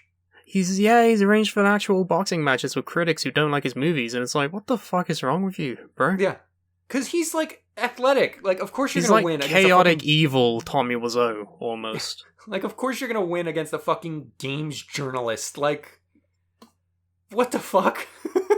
And it doesn't fucking prove Germans, your point. bro. It doesn't make your movie better if you win that fight. Yeah. But, like, the whole mentality of, like, do you make movies? No? Then why are you criticizing Zack Snyder's movie? Because it's not good, and I didn't like it? Because he made it for a viewing audience, which is what I am. Right, like, you don't have I'm to allowed to make say that I something... don't like that you put the fucking Halo emblem on the Deathstroke sword. Because he's a fucking chode. You're allowed to not like something, even if you have no idea how to make it yourself. Like, that's just such a, like... It's like you go to a fucking restaurant and they serve you like a plate of shitty food and you're like, this tastes bad. Like, right. Did you make it? Do you know how to make this? And you're like, well, no, but I also know that's that why I I'm didn't enjoy here. This. That's why I've come here, because you know how to do it, supposedly, and you supposedly know how to make a good meal, but apparently you don't. So Right. I'm angry and I want my money back. I do want to stick on this talking point, but before we get too carried away, let's actually take an ad break. No, quit, we need a bit. We need a bit for it. Sure. What do we do? What do we say? Hey, look over there. Is that is that an allegory for racism? I can't see. It's too far into the back of a bus. I certainly hope not. Oh, thank God, it's just an ad break. Okay. Sorry! See, that wasn't so bad. David Cage, do more of that. Not everything has to be so fucking heavy-handed, you chode. Don't be as heavy-handed as our ad breaks, please. But yeah, so back to the you can't critique something unless you do it. That's such a like, oh, you're just a hater mentality. Like, it's so That's such a way to, dismissive. like, you can't, yeah, it's so dismissive of criticism. It's like, I could take this criticism and, like, learn from it, but no, I'm stubborn, and I like doing things my own way, even if they are the wrong way. Like, what benefit is there to saying, if you're not in this industry, I don't have to take criticism from you? Like, Okay, well, who do you take criticism from, then? All of the yes men? Exactly. Like, what the fuck? Like, I'm only going to take criticism on my movie from other directors. They're not going to fucking waste their time critiquing you because they're busy Because making they're movies. making good shit. And when they get critiqued, they fucking hopefully look at that, analyze themselves a little bit. Sometimes a critique is not worth internalizing. You know what I mean? I get that. But you do have to consider that your shit's not fucking perfect. Or playable. Right. In some cases, good at all. But, like, I don't know. I don't know what the middle ground is, but there is a middle ground. Like, Well, obviously, middle don't take- ground is taking fucking criticism like an adult and implementing that into your next project. And Yeah. then maybe compensating if the fucking shit you turned out was actually that bad. Right. Like, you don't have to take every single criticism to heart, unless you're David Cage, in which the criticism is you're a bad person. Stop it. But We forgot to mention that when he was like on trial for this, he fucking stormed out of a courtroom crying because they criticized him. they recited quotes that he has said to him, and it's pretty fucking damning. And he was just like, and he left. This is an attack on the character. This is a failure of the game designer. But yeah, I just there's a little side tangent. I just can't stand that. Like, if you don't do it, you can't tell me how to do it. Like, no, that's just inherently wrong. But yeah, what are your thoughts on mobile games? Very hit or miss. It depends on what it is. Like, are we talking Snake or are we talking Candy Crush? I'm talking more like in the realm of Candy Crush. I mean, there's a fine line between having a game that you can play at a base level and then a game where it's like pay to win, you know? Right. Yeah. Because there are so many mobile games where it's either, and I get it, these guys have to find some way to make money, but it's either riddled with ads if it's a free game, or it's riddled with, you almost beat it, but you didn't, so if You could unlock these power-ups to help you beat it. It's you like, how want about you it, if eat you shit? want. How about you just, I don't play those games for a reason. I have a Right. fucking Game Boy Color emulator, and I instead go through that. Yeah, I stopped playing a lot of Failing that, like, Snake is always good. Never get bored of that. yeah, all my shit is like real basic. Like, I remember that game that you were playing when you were down here for Carmine Week, where it was like the bricks and series balls. of balls. Yeah, Bricks and balls. I that is bricks actually and balls. that is legitimately fun. It's not too stupid with the fucking, hey, you almost beat it, maybe buy this thing and it'll help you beat it. That's very fun. And then there's another game I got recently, Bounce and Collect, which is like similar. It's you start off with a red solo cup with 3 balls, ping pong balls in it, and the levels are like randomly generated, and they each have like walls, because you drop the cup, right? And then in the level there's either multipliers that you can pass through, or like wall obstructions, or like red lines that if you hit it, it'll erase the balls you have. And so the idea is just to pass it through 2 different stages in each level and see how many balls you can get it to the end of the level. It's a fun time killer. And it's like, you don't have to pay for anything unless you want to remove the ads from the game, which is just a couple bucks. And then it's just a nice time killer. There are mobile games out there that aren't so gross, but there's so fucking many that are. The one that always gets me are those adverts where it's like, it's advertising a game that doesn't exist. And you'll know which one I'm talking about. It's the one where it's like, the man is stuck between like 4 different small alcoves, and you have to pull out a series of pieces of metal to like let the lava or the poison or the water flow into certain levels so that he doesn't die. But then the game that they're advertising, that's not in the game. It's like a completely different game, and it's like, well, what are we doing? I really don't understand how they're not getting in trouble for false advertising, because that's literally what that is. There must be some way around it, but generally mobile games don't appease me at all, just because of the nature of them, and I don't know, Angry Birds, that's alright, but I'm not going to actually treat it like a proper video game, you know? Mobile games started off so different. They were all basically free, there was no buying anything, and it was just like Angry Birds, or Doodle Jump, or the fucking one where you Fruit Ninja, or the one where you toss a paper ball into a fucking trash can. Like, I think paper toss is what it was called. Like, that's all they were. And you just played them when you had a spare minute, and it was fun, and that was it. And then it just, someone in an office somewhere saw a money-making opportunity, and it's never been the same. Ever. And it's kind of like the Battle Royale. A little. The genre of Battle Royale games. Which, I'll say this, not a huge fan. It depends on the game, honestly. It depends on the source material, because for those who don't know, Battle Royale games, it's Fortnite, it's PUBG, it's Call of Duty Warzone. Yeah, you have 100 people, and then you compete to become the winner, the last one. Winner, chicken dinner, etc. And in most of those games, the map shrinks as time goes on, so you're all forced into the middle, and then But they've made games that have no business being Battle Royale games into Battle Royale games. For example, Tetris. What? Tetris 99, yeah. Is that what that is? Yeah. I've never actually touched Tetris 99. It's fun, but I never win. I get in the top 20 because I'm kind of okay. I'm capable at Tetris, but Tetris is certainly one of those games where you get to a certain point and you're like, I think I'm good at Tetris, and then you see someone else who's like really good at Tetris, and you're like, oh, I don't know shit about Tetris. And you see the Russians play it, and you're like, oh god. It's like a fucking Rubik's Cube. Yeah, honestly, but they've done this with a lot of different games now, and it's they've done it with Resident Evil. They did? Yeah, RE-verse. Oh wow, I've never even heard of that. You play as different Resident Evil characters in like a battle royale scenario. There's a JoJo's one in Japan.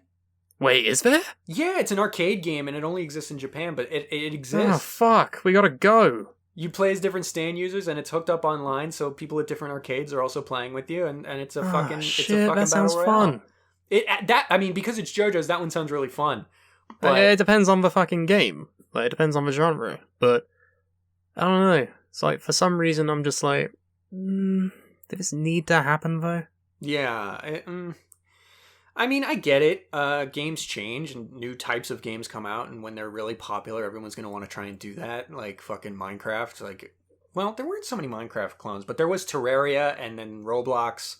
Roblox has been around since the dawn of time. Basically. I think that one might have actually come first, now that I think of it, but... Yeah. And now it's got this resurgence. It's one of the biggest games in the fucking country. But... Oof. But yeah, I get it. Gaming has trends, and that's going to happen. And I feel like the Battle Royale trend is fading a little bit. Because right now I think the big one is Apex Legends, and that one's even not so like explosive. But, there was Overwatch for a little bit. And this doesn't mean that the hot new game that everyone's playing right now is necessarily bad, because that's just a hipster mentality. But because I played Overwatch for a little bit, it's fun if you like. What would you call that? Like, not just a shooter, like when you like basically select almost like a League of Legends shooter. League of Legends. What is that? You did that last episode. It's an in-joke with me and Ellie, right? So, all the times I went to Comic-Con, I would record our time there and I would put it together in the form of a video, yeah? Yeah. but because of my editing style, I would take literally like clips and excerpts and like short form like bits, and I just strung them out all together to make like a 5-minute video. Mm-hmm. And I don't remember why, but for whatever reason, I just recorded a bit of a League of Legends like on stage session at the expo, and there were just these two like hosts of it trying to start a League of Legends chant, and people were joining in, but for whatever reason, I just got a clip of them going, League of Legends! Just doing like hand motions with it and everything, and I was just like, this is funny. That's great. I just decided to, whenever League of Legends come up, I was like, League of Legends! I'll see if I can show you the clip, because it's really not funny on its own, but I've turned it into like a weird inside joke with me and Ellie. That's great. But you know something we could do? What? Something we could do. What do you mean? Video game trivia quiz. Oh god. I don't know. Because I just googled video game trivia and I found a quiz, and I think we should take it. Alright, hit me with it. What do you got? Welcome everybody to the first annual video games trivia questions for Trivia Games Video Games game. Hedgers and Clovers and Hedgers and Clovers. Seeking. Alright. First question. Mm-hmm. This one, they're all rated like easy, medium, or hard, right? Starting off with a hard one. Okay. Where is the headquarters of Nintendo? Like what city? I'm just reading what the question says, man. I got nothing. I'll just say Japan. I'm gonna say Tokyo. I don't think it's Tokyo. The answer is Kyoto. Yeah, I feel like Tokyo is too obvious. Well, fuck you. But I also don't know enough other Japanese cities to be like, I think it's this one. I think it's in Hiroshima. I think it's in Hokkaido. That's a city, right? What is the name of the last video game console Sega released in the United States?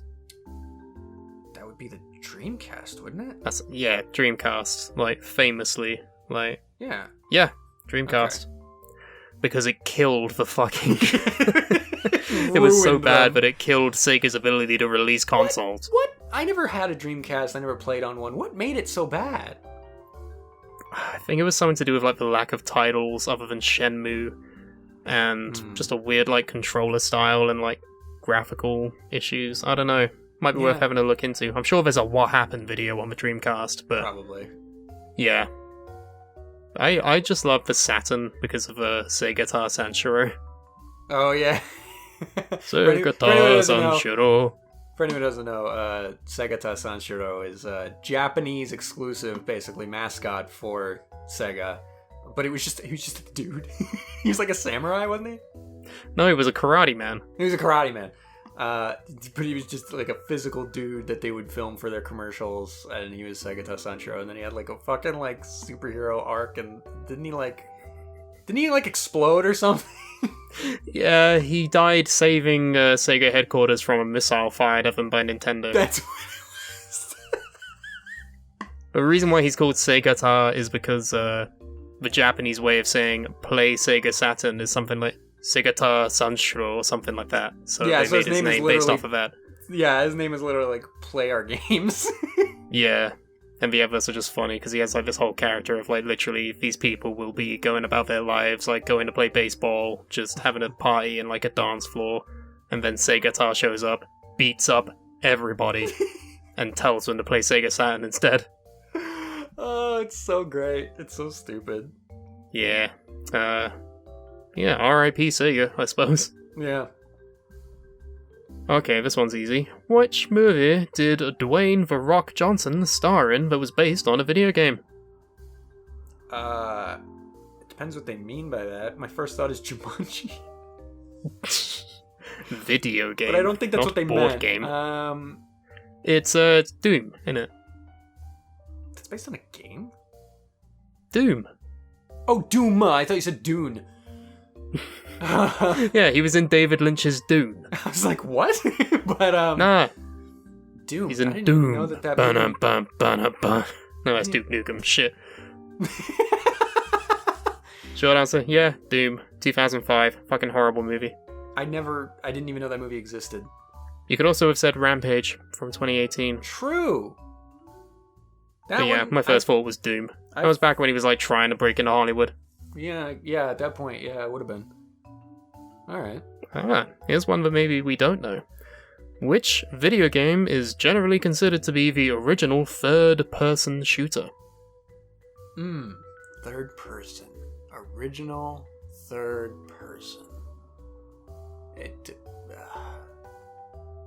Metal Gear? Potentially. Let's see the answer. Like the original Metal Gear? Wolfenstein 3D. Oh, Wolfenstein was third person? I thought it was like Doom. Oh, okay. Fair enough. Yeah. No, yeah, that's what it is. Fair enough. Which famous entertainer composed music for Sonic 3? That's Michael Jackson, right? Yes. Brilliant. Okay, how many players can compete against each other simultaneously in a Fortnite Battle Royale?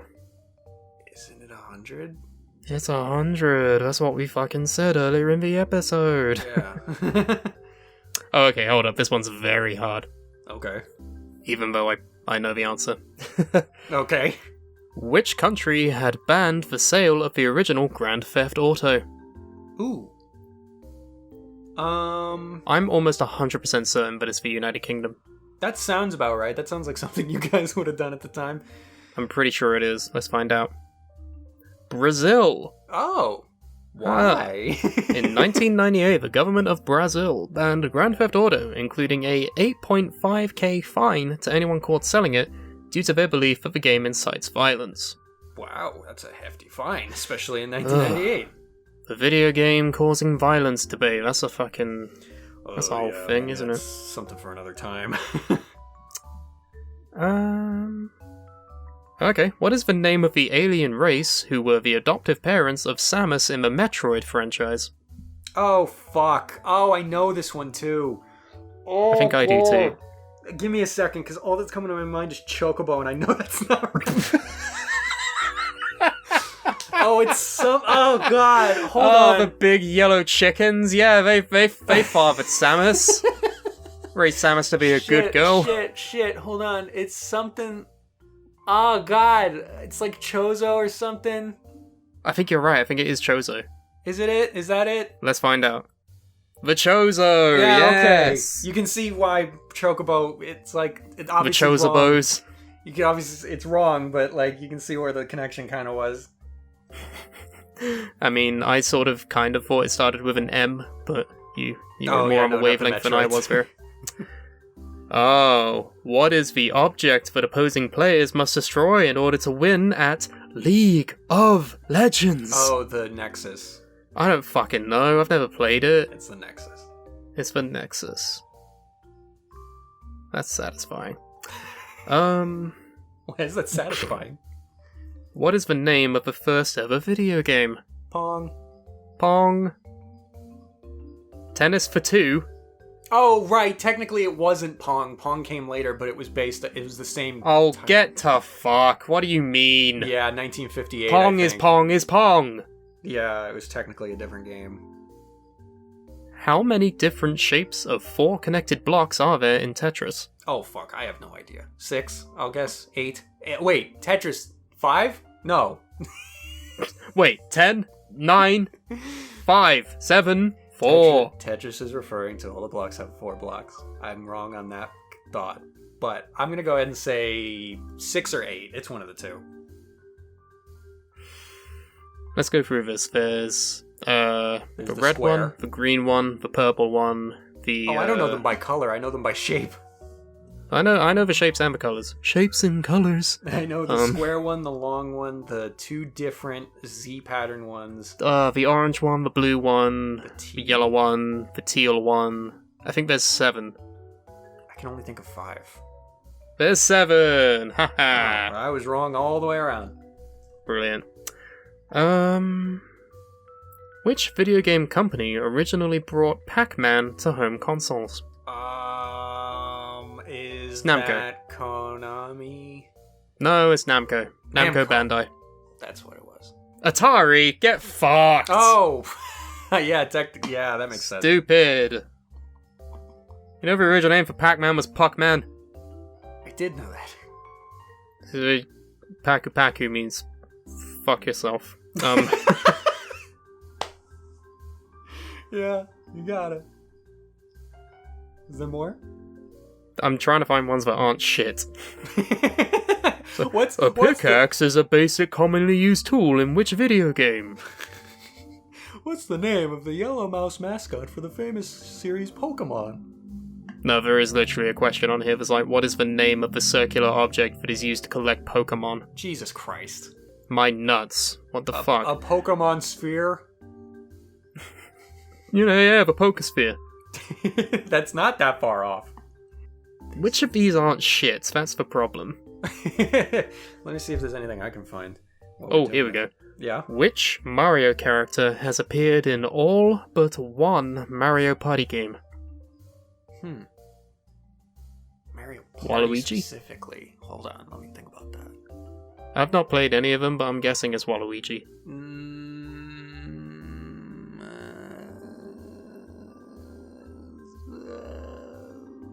What do they mean by appeared? Like as a playable character or just in general? I guess that sort of changes it, but I don't know. I don't know. Go for Waluigi, see what happens. Oh, it's Wario. Really? Only Mario Party Advance didn't feature Wario. Wow. Odd. The most popular American football video game franchise is named after which individual? Tom Brady. No, it's Madden. Mr. John Madden? John Madden. Oh, is it? Is Madden a real person? Yeah, John Madden. He was a head coach for the Raiders for a long time, and then he turned into a broadcaster, and then they named it after him. You literally almost read word for word what the explanation was for the answer. Okay, fair enough. I knew Mr. Madden is real. That's great. Yeah. Dr. Light is the creator of which classic video game character? Sonic the Hedgehog. This is actually really tough. I have no idea what the answer to this is. But these are listed as harder trivia questions. In the original Legend of Zelda game, why was the maximum amount of rupees set at 255? Because of the limitations of the hardware. Basically, capacity restraints of integer values in an 8-bit system. Yeah, there you go. A longer version of saying what you said. What was the first video game console to have internal memory?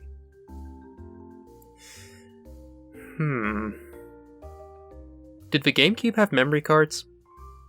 Yes.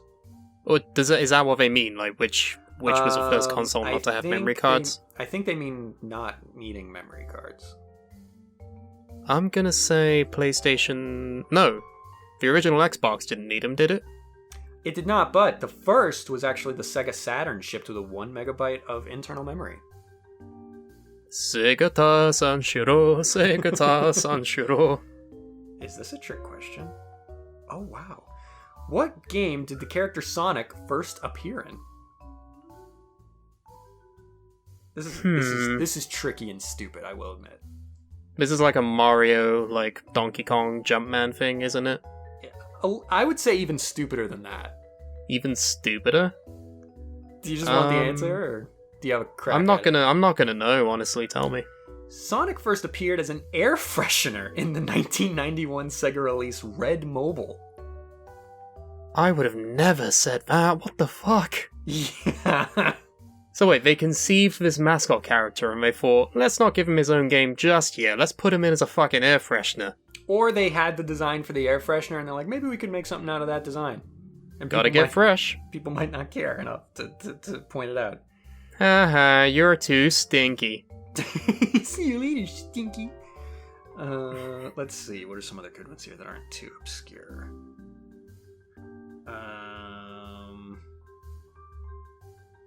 Some of these are very obscure and tricky.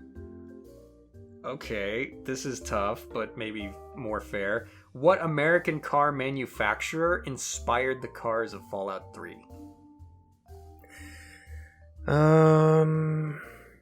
Honda.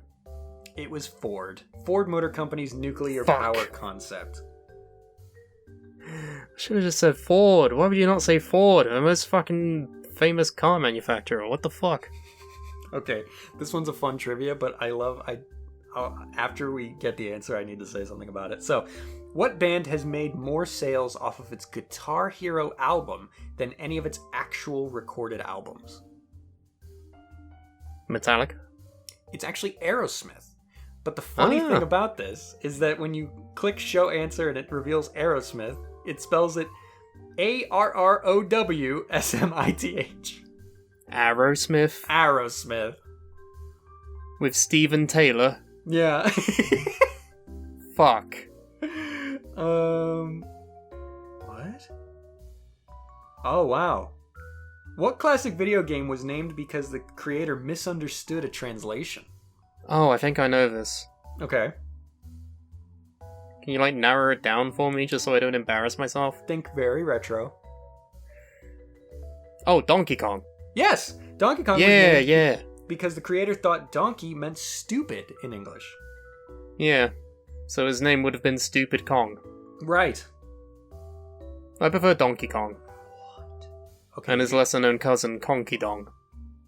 Oh my god, this has nothing to do with any of the trivia we're doing or any of this, but do you remember the game? It was huge when it came out. Enormous. And then everyone realized it kind of sucked. Gigantic. Do you remember Spore? Oh, is that the one where you make the little fucking little creatures that then evolve? Yes. Yeah, I never played it. Okay, fine, you're not missing much. But I remember that game was so hyped. And when it came out, I wanted it so bad, but I didn't have money. So I fucking pirated it. And it's really not much.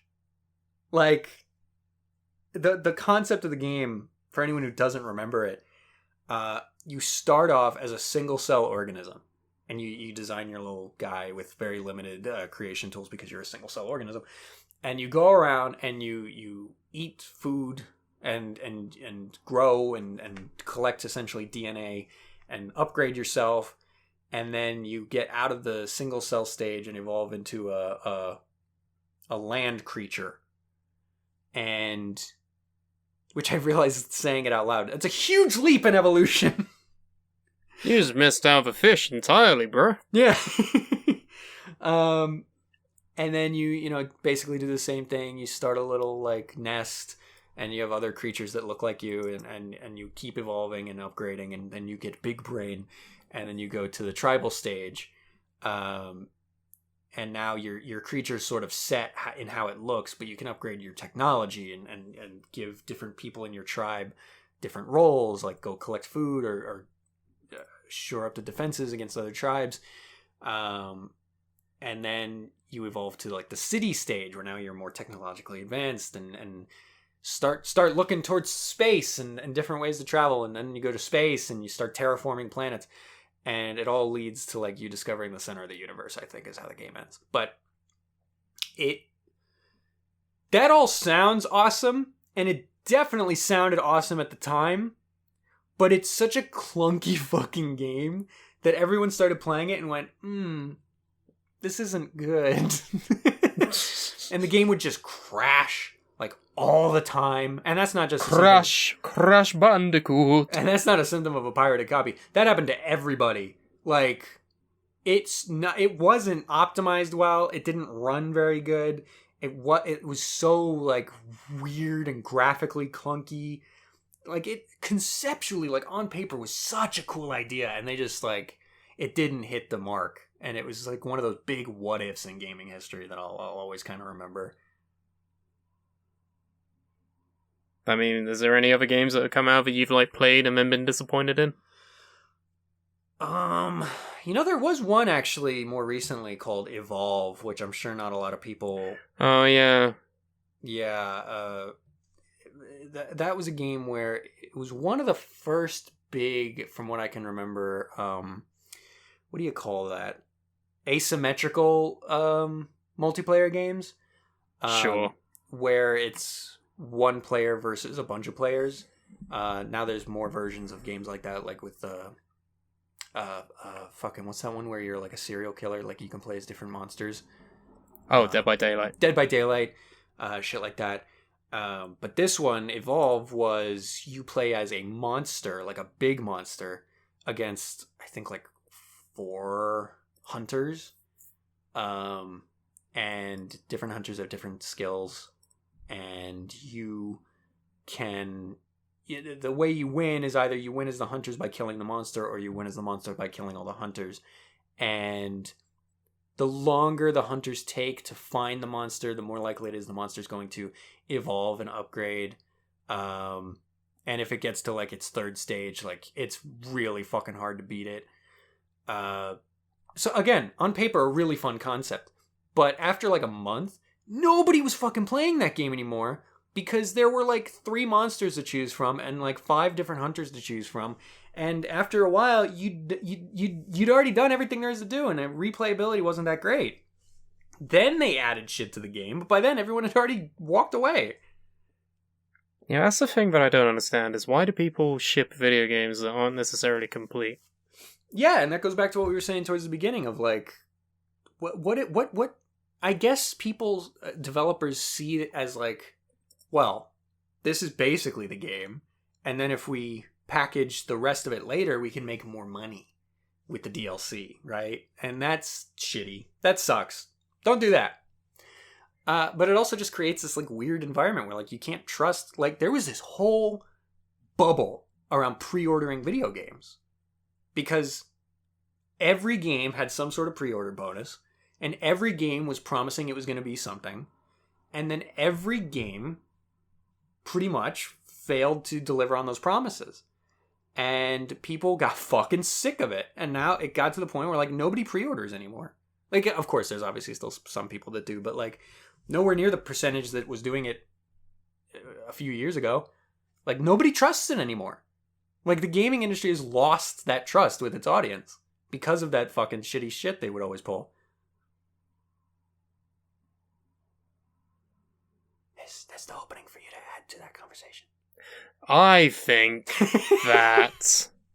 I mean, do you have any experience what? with like pre-ordering and like or any of that, or no? No, honestly, I never pre-order anything.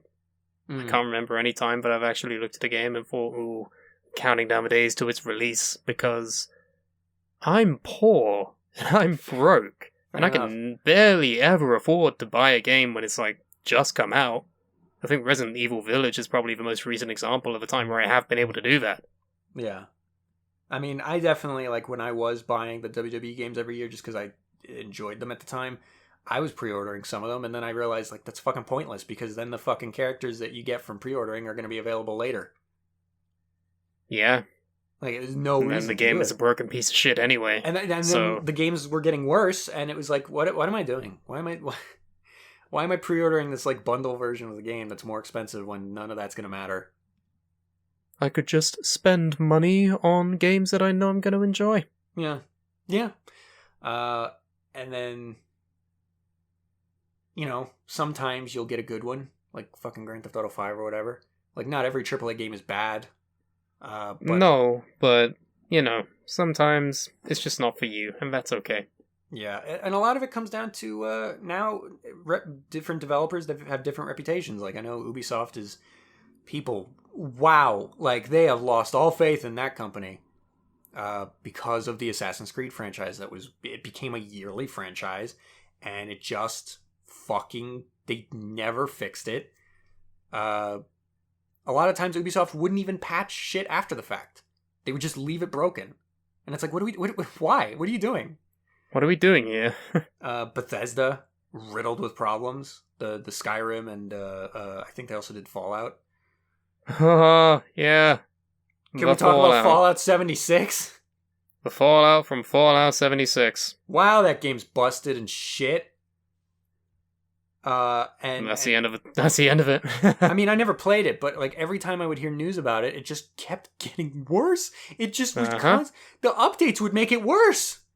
Reset the clock. They shit the bed. There was a problem where, like, there was some bonus content, like a treasure chest or some shit. Like, I don't know, you put your shit in a box and, like, you could open a box somewhere else and it would have your shit in it. People's, like, data was getting erased from that update. Like, it was terrible.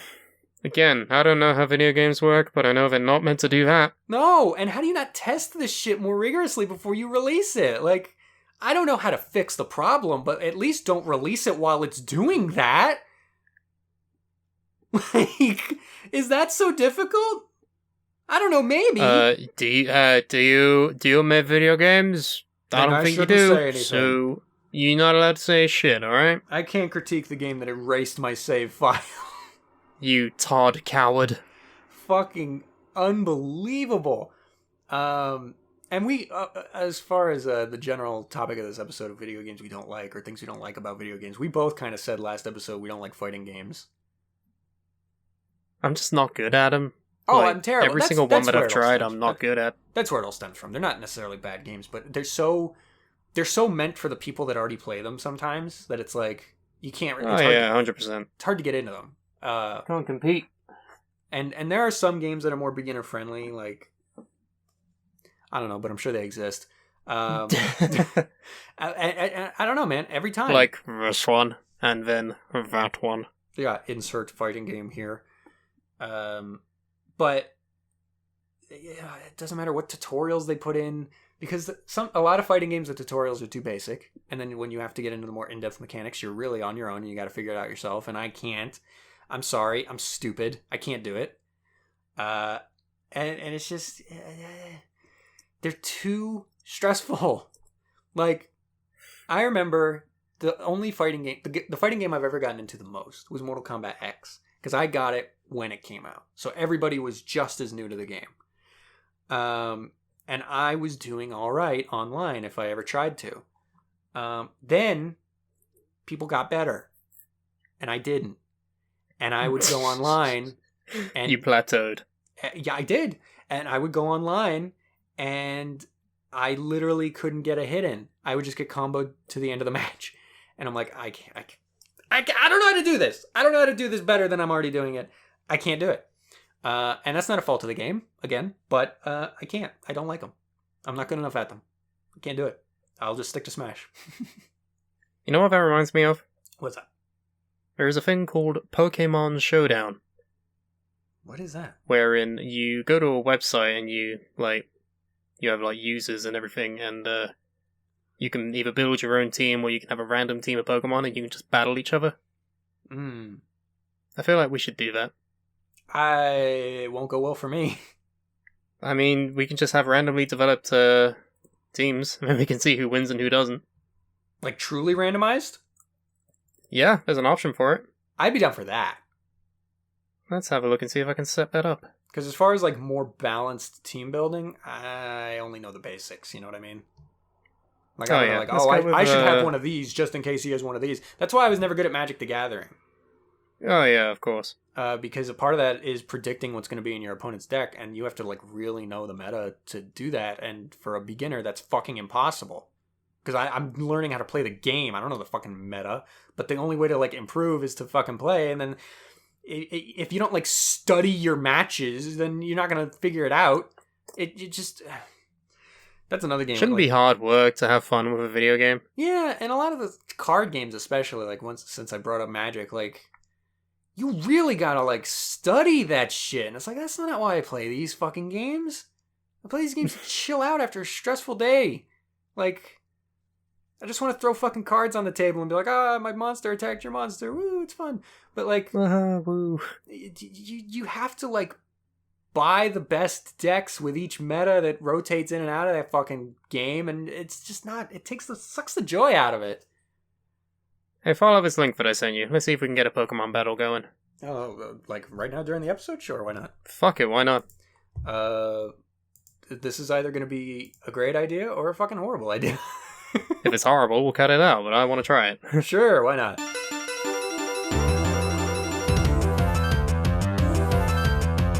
We have a Pokemon battle, baby, by the looks of things. It's Generation 8, so there's going to be a lot of Pokemon that I don't know how to fucking use. Same here. I don't even know. Okay, so what we have out right now is I have a Palisand and he has a Victini. I know what Victini is. I've never heard of a fucking Palisand. It's a giant sandcastle. What type are you? Yeah,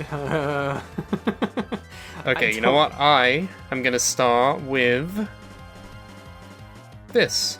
I'm gonna do this. You use energy I use energy ball. Super Haha. effective. I used earth powered. Oh fuck. I restored. We're both down to about half HP now. Shit. Well, I restored a little bit. There's a Dynamax option? What does that do? Oh god. Let's do another energy ball. I'll do earth power again. Shit. Oh, you're down to 2%. I'm hanging on by 2%, baby. Okay, another energy ball for you, and then I think that's you done. Because I'm faster than you are. What is my, what are my options here? Your option is to die. What? Oh my god, there's so much description here.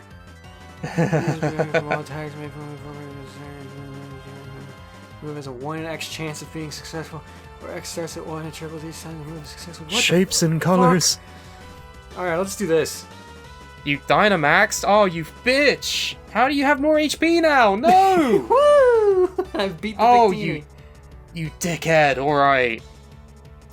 I don't know who any of these characters are, what the fuck? Also, our levels were different. Yours was like a level 70 something, mine's an 86. Bitch, what the fuck? But all Alright. things considered, you were like kicking my ass with that in mind. You are a ghost and ground type, so I'm gonna send out Oh, what Caracosta, who is a water and rock type. Let's try an Aqua Jet. Alright, so I'm gonna actually switch to a Rillaboom, What the fuck is that? grass type. Oh shit. I'm gonna do this. And I'm gonna do this. Grassy Oh, Glide. you Killed it! One fuck. shot, baby! No, I can't let you win this. You're a noob. I can't let this happen. I'm not a noob! You're such a noob. You don't even know what you're doing. I know the basics. I just don't know all the fuck, I don't advanced tech. I don't have anything that's good against grass. What the fuck? For people that don't know what these Pokemon are, like us, like, this must be hell to listen to. It's like, Rillaboom, what the fuck is that? I'm gonna send out Urshifu. What the fuck is that? I've never seen this. Fight Dark? Oh, this is weird. So many different, like, combination of types. Let's do this. I'll do this. Wicked Blow, wow, that hurt. That was a critical. Half too. HP. Ah. Well, you lost your item, whatever it was. Here we go, Wicked I Blow. Haha, you are down. That's my first death. Okay, Alright, so you're gonna send out your sandcastle again? Fight Dark. I guess. Fight Dark. Fight Dark. I don't really have anything that's particularly good against that, so I guess I'll go with this. Cobalion? Oh, Cabalion's a legendary. What the fuck? Really? Why do you have a fucking legendary? That's some shit. I'll do this then. Oh, you bitch. Steel and fighting? What the fuck? Yeah, it's a pretty weird mix. I hate legendaries, man. They have such a weird type fucking... Oh. Steel and fighting? I'm gonna switch, actually. Okay. To a Raichu. Electric Psychic, because that's the Alola. Alola! Alright, so I'll do this. And I will do this. Psyshock, and you lost some health from it. And then I did Stone Edge, which didn't do as much as I thought it was going to do. This is not good. This is not what I wanted. I'll do this. I will do this. So you do Grass Knot, that hurt. Ah, I fuck. lost some health, and I'll do Stone Edge again, so it missed! Ha ha ha ha! Nothing bad ever happens to the Kennedys! Except this, probably. Oh, I still have 6% of my health. You lost 10%. Oh, you Stone bitch. Edge, it hits. Yes! No! There you go. Raichu's down. So you've lost 3 at this point. Alright, Urshifu, whatever the fuck you are, let's do it. Now here's the thing. You're faster than me, so this is probably the end of down. Oh, wait, no, it wasn't. Ooh! But that will kill me. Oh, close combat took me down to 29% health. Let's try this. I'll just throw a palisade and see if I can get anything here. Let's go, let's go, let's go, let's go. Let's get it, let's get it.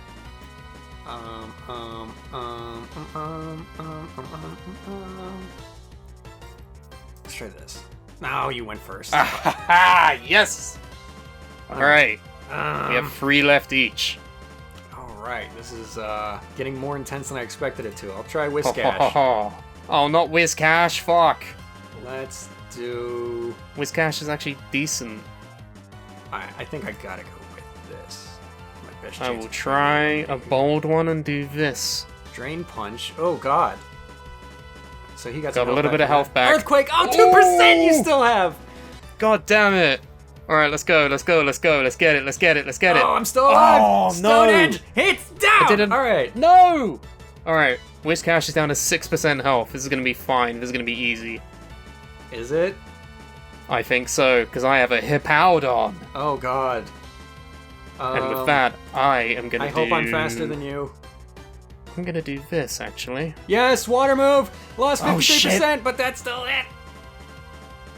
Oh, Stealth Rock. I used Stealth Rock, which means any Pokemon that comes out now is gonna get damaged. As Elf. Except for another fucking legendary! What the fuck is that? Oh, you bitch! I don't know what Fairy is good against. Oh, Fairy type? Who the fuck knows? No one knows. I'll just... Hey, real quick, what's your ability? Oh, where do I see that? Just hover over your Pokemon and it'll tell you what your ability is. Levitate. Okay, thanks. I won't use this move then. I'll try this. You shouldn't have told me Dazzling that. Toxic. I use Toxic. You are Poison. And there's a Sandstorm. Alright, so now I'll do this. Oh, you son of a bitch. Alright, so I'm down to 56%. Oh, 37%. Jesus! Alright. A lot of effects just hitting at Rhyperior, once. you are my last hope. I can't lose to him. I can't do this. You win in every conceivable conflict we ever have. That Both is not true. spiritually, physically, ecumenically, mentally. I can't deal with it, man. I need a win over you. This is not looking good for me, I'll say. I gotta do this. Side Shock. Oh, only did 31%. Fire Punch. That's it. Ah, you're out. Alright. Alright, Who so else my have you last got? thing is a Cinderace. I don't know what Cinderace is. I don't either. I'll try this. Shit. I hope I'm faster than you. Oh god. Oh god.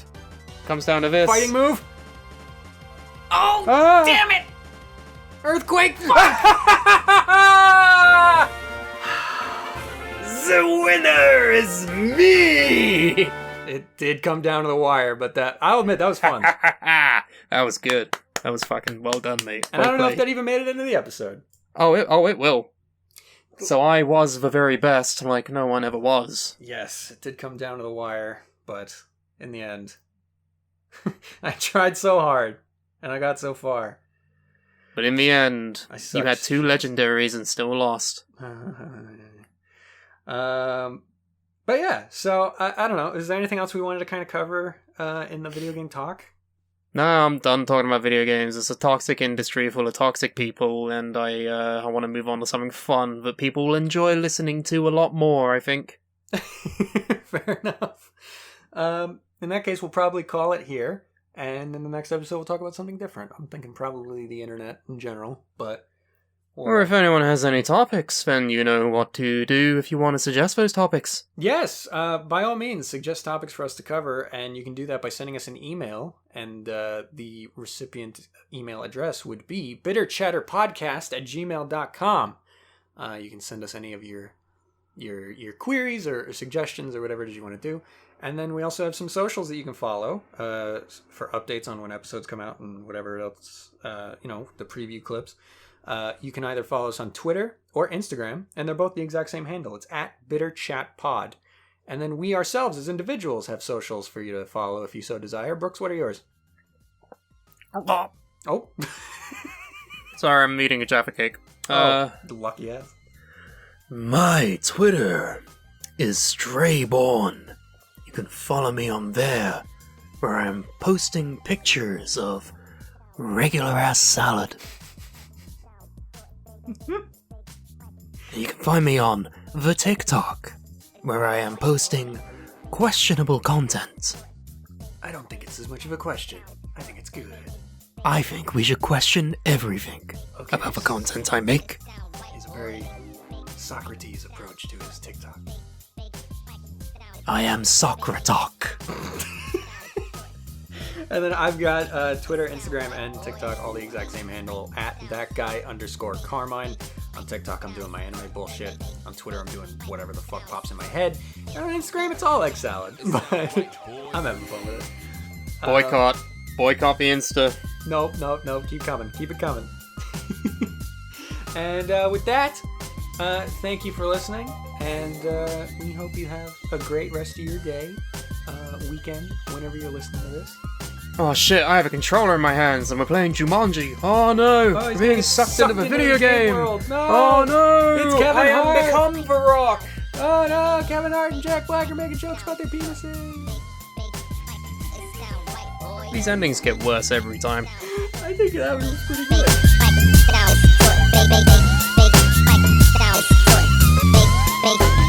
It sound right, boy.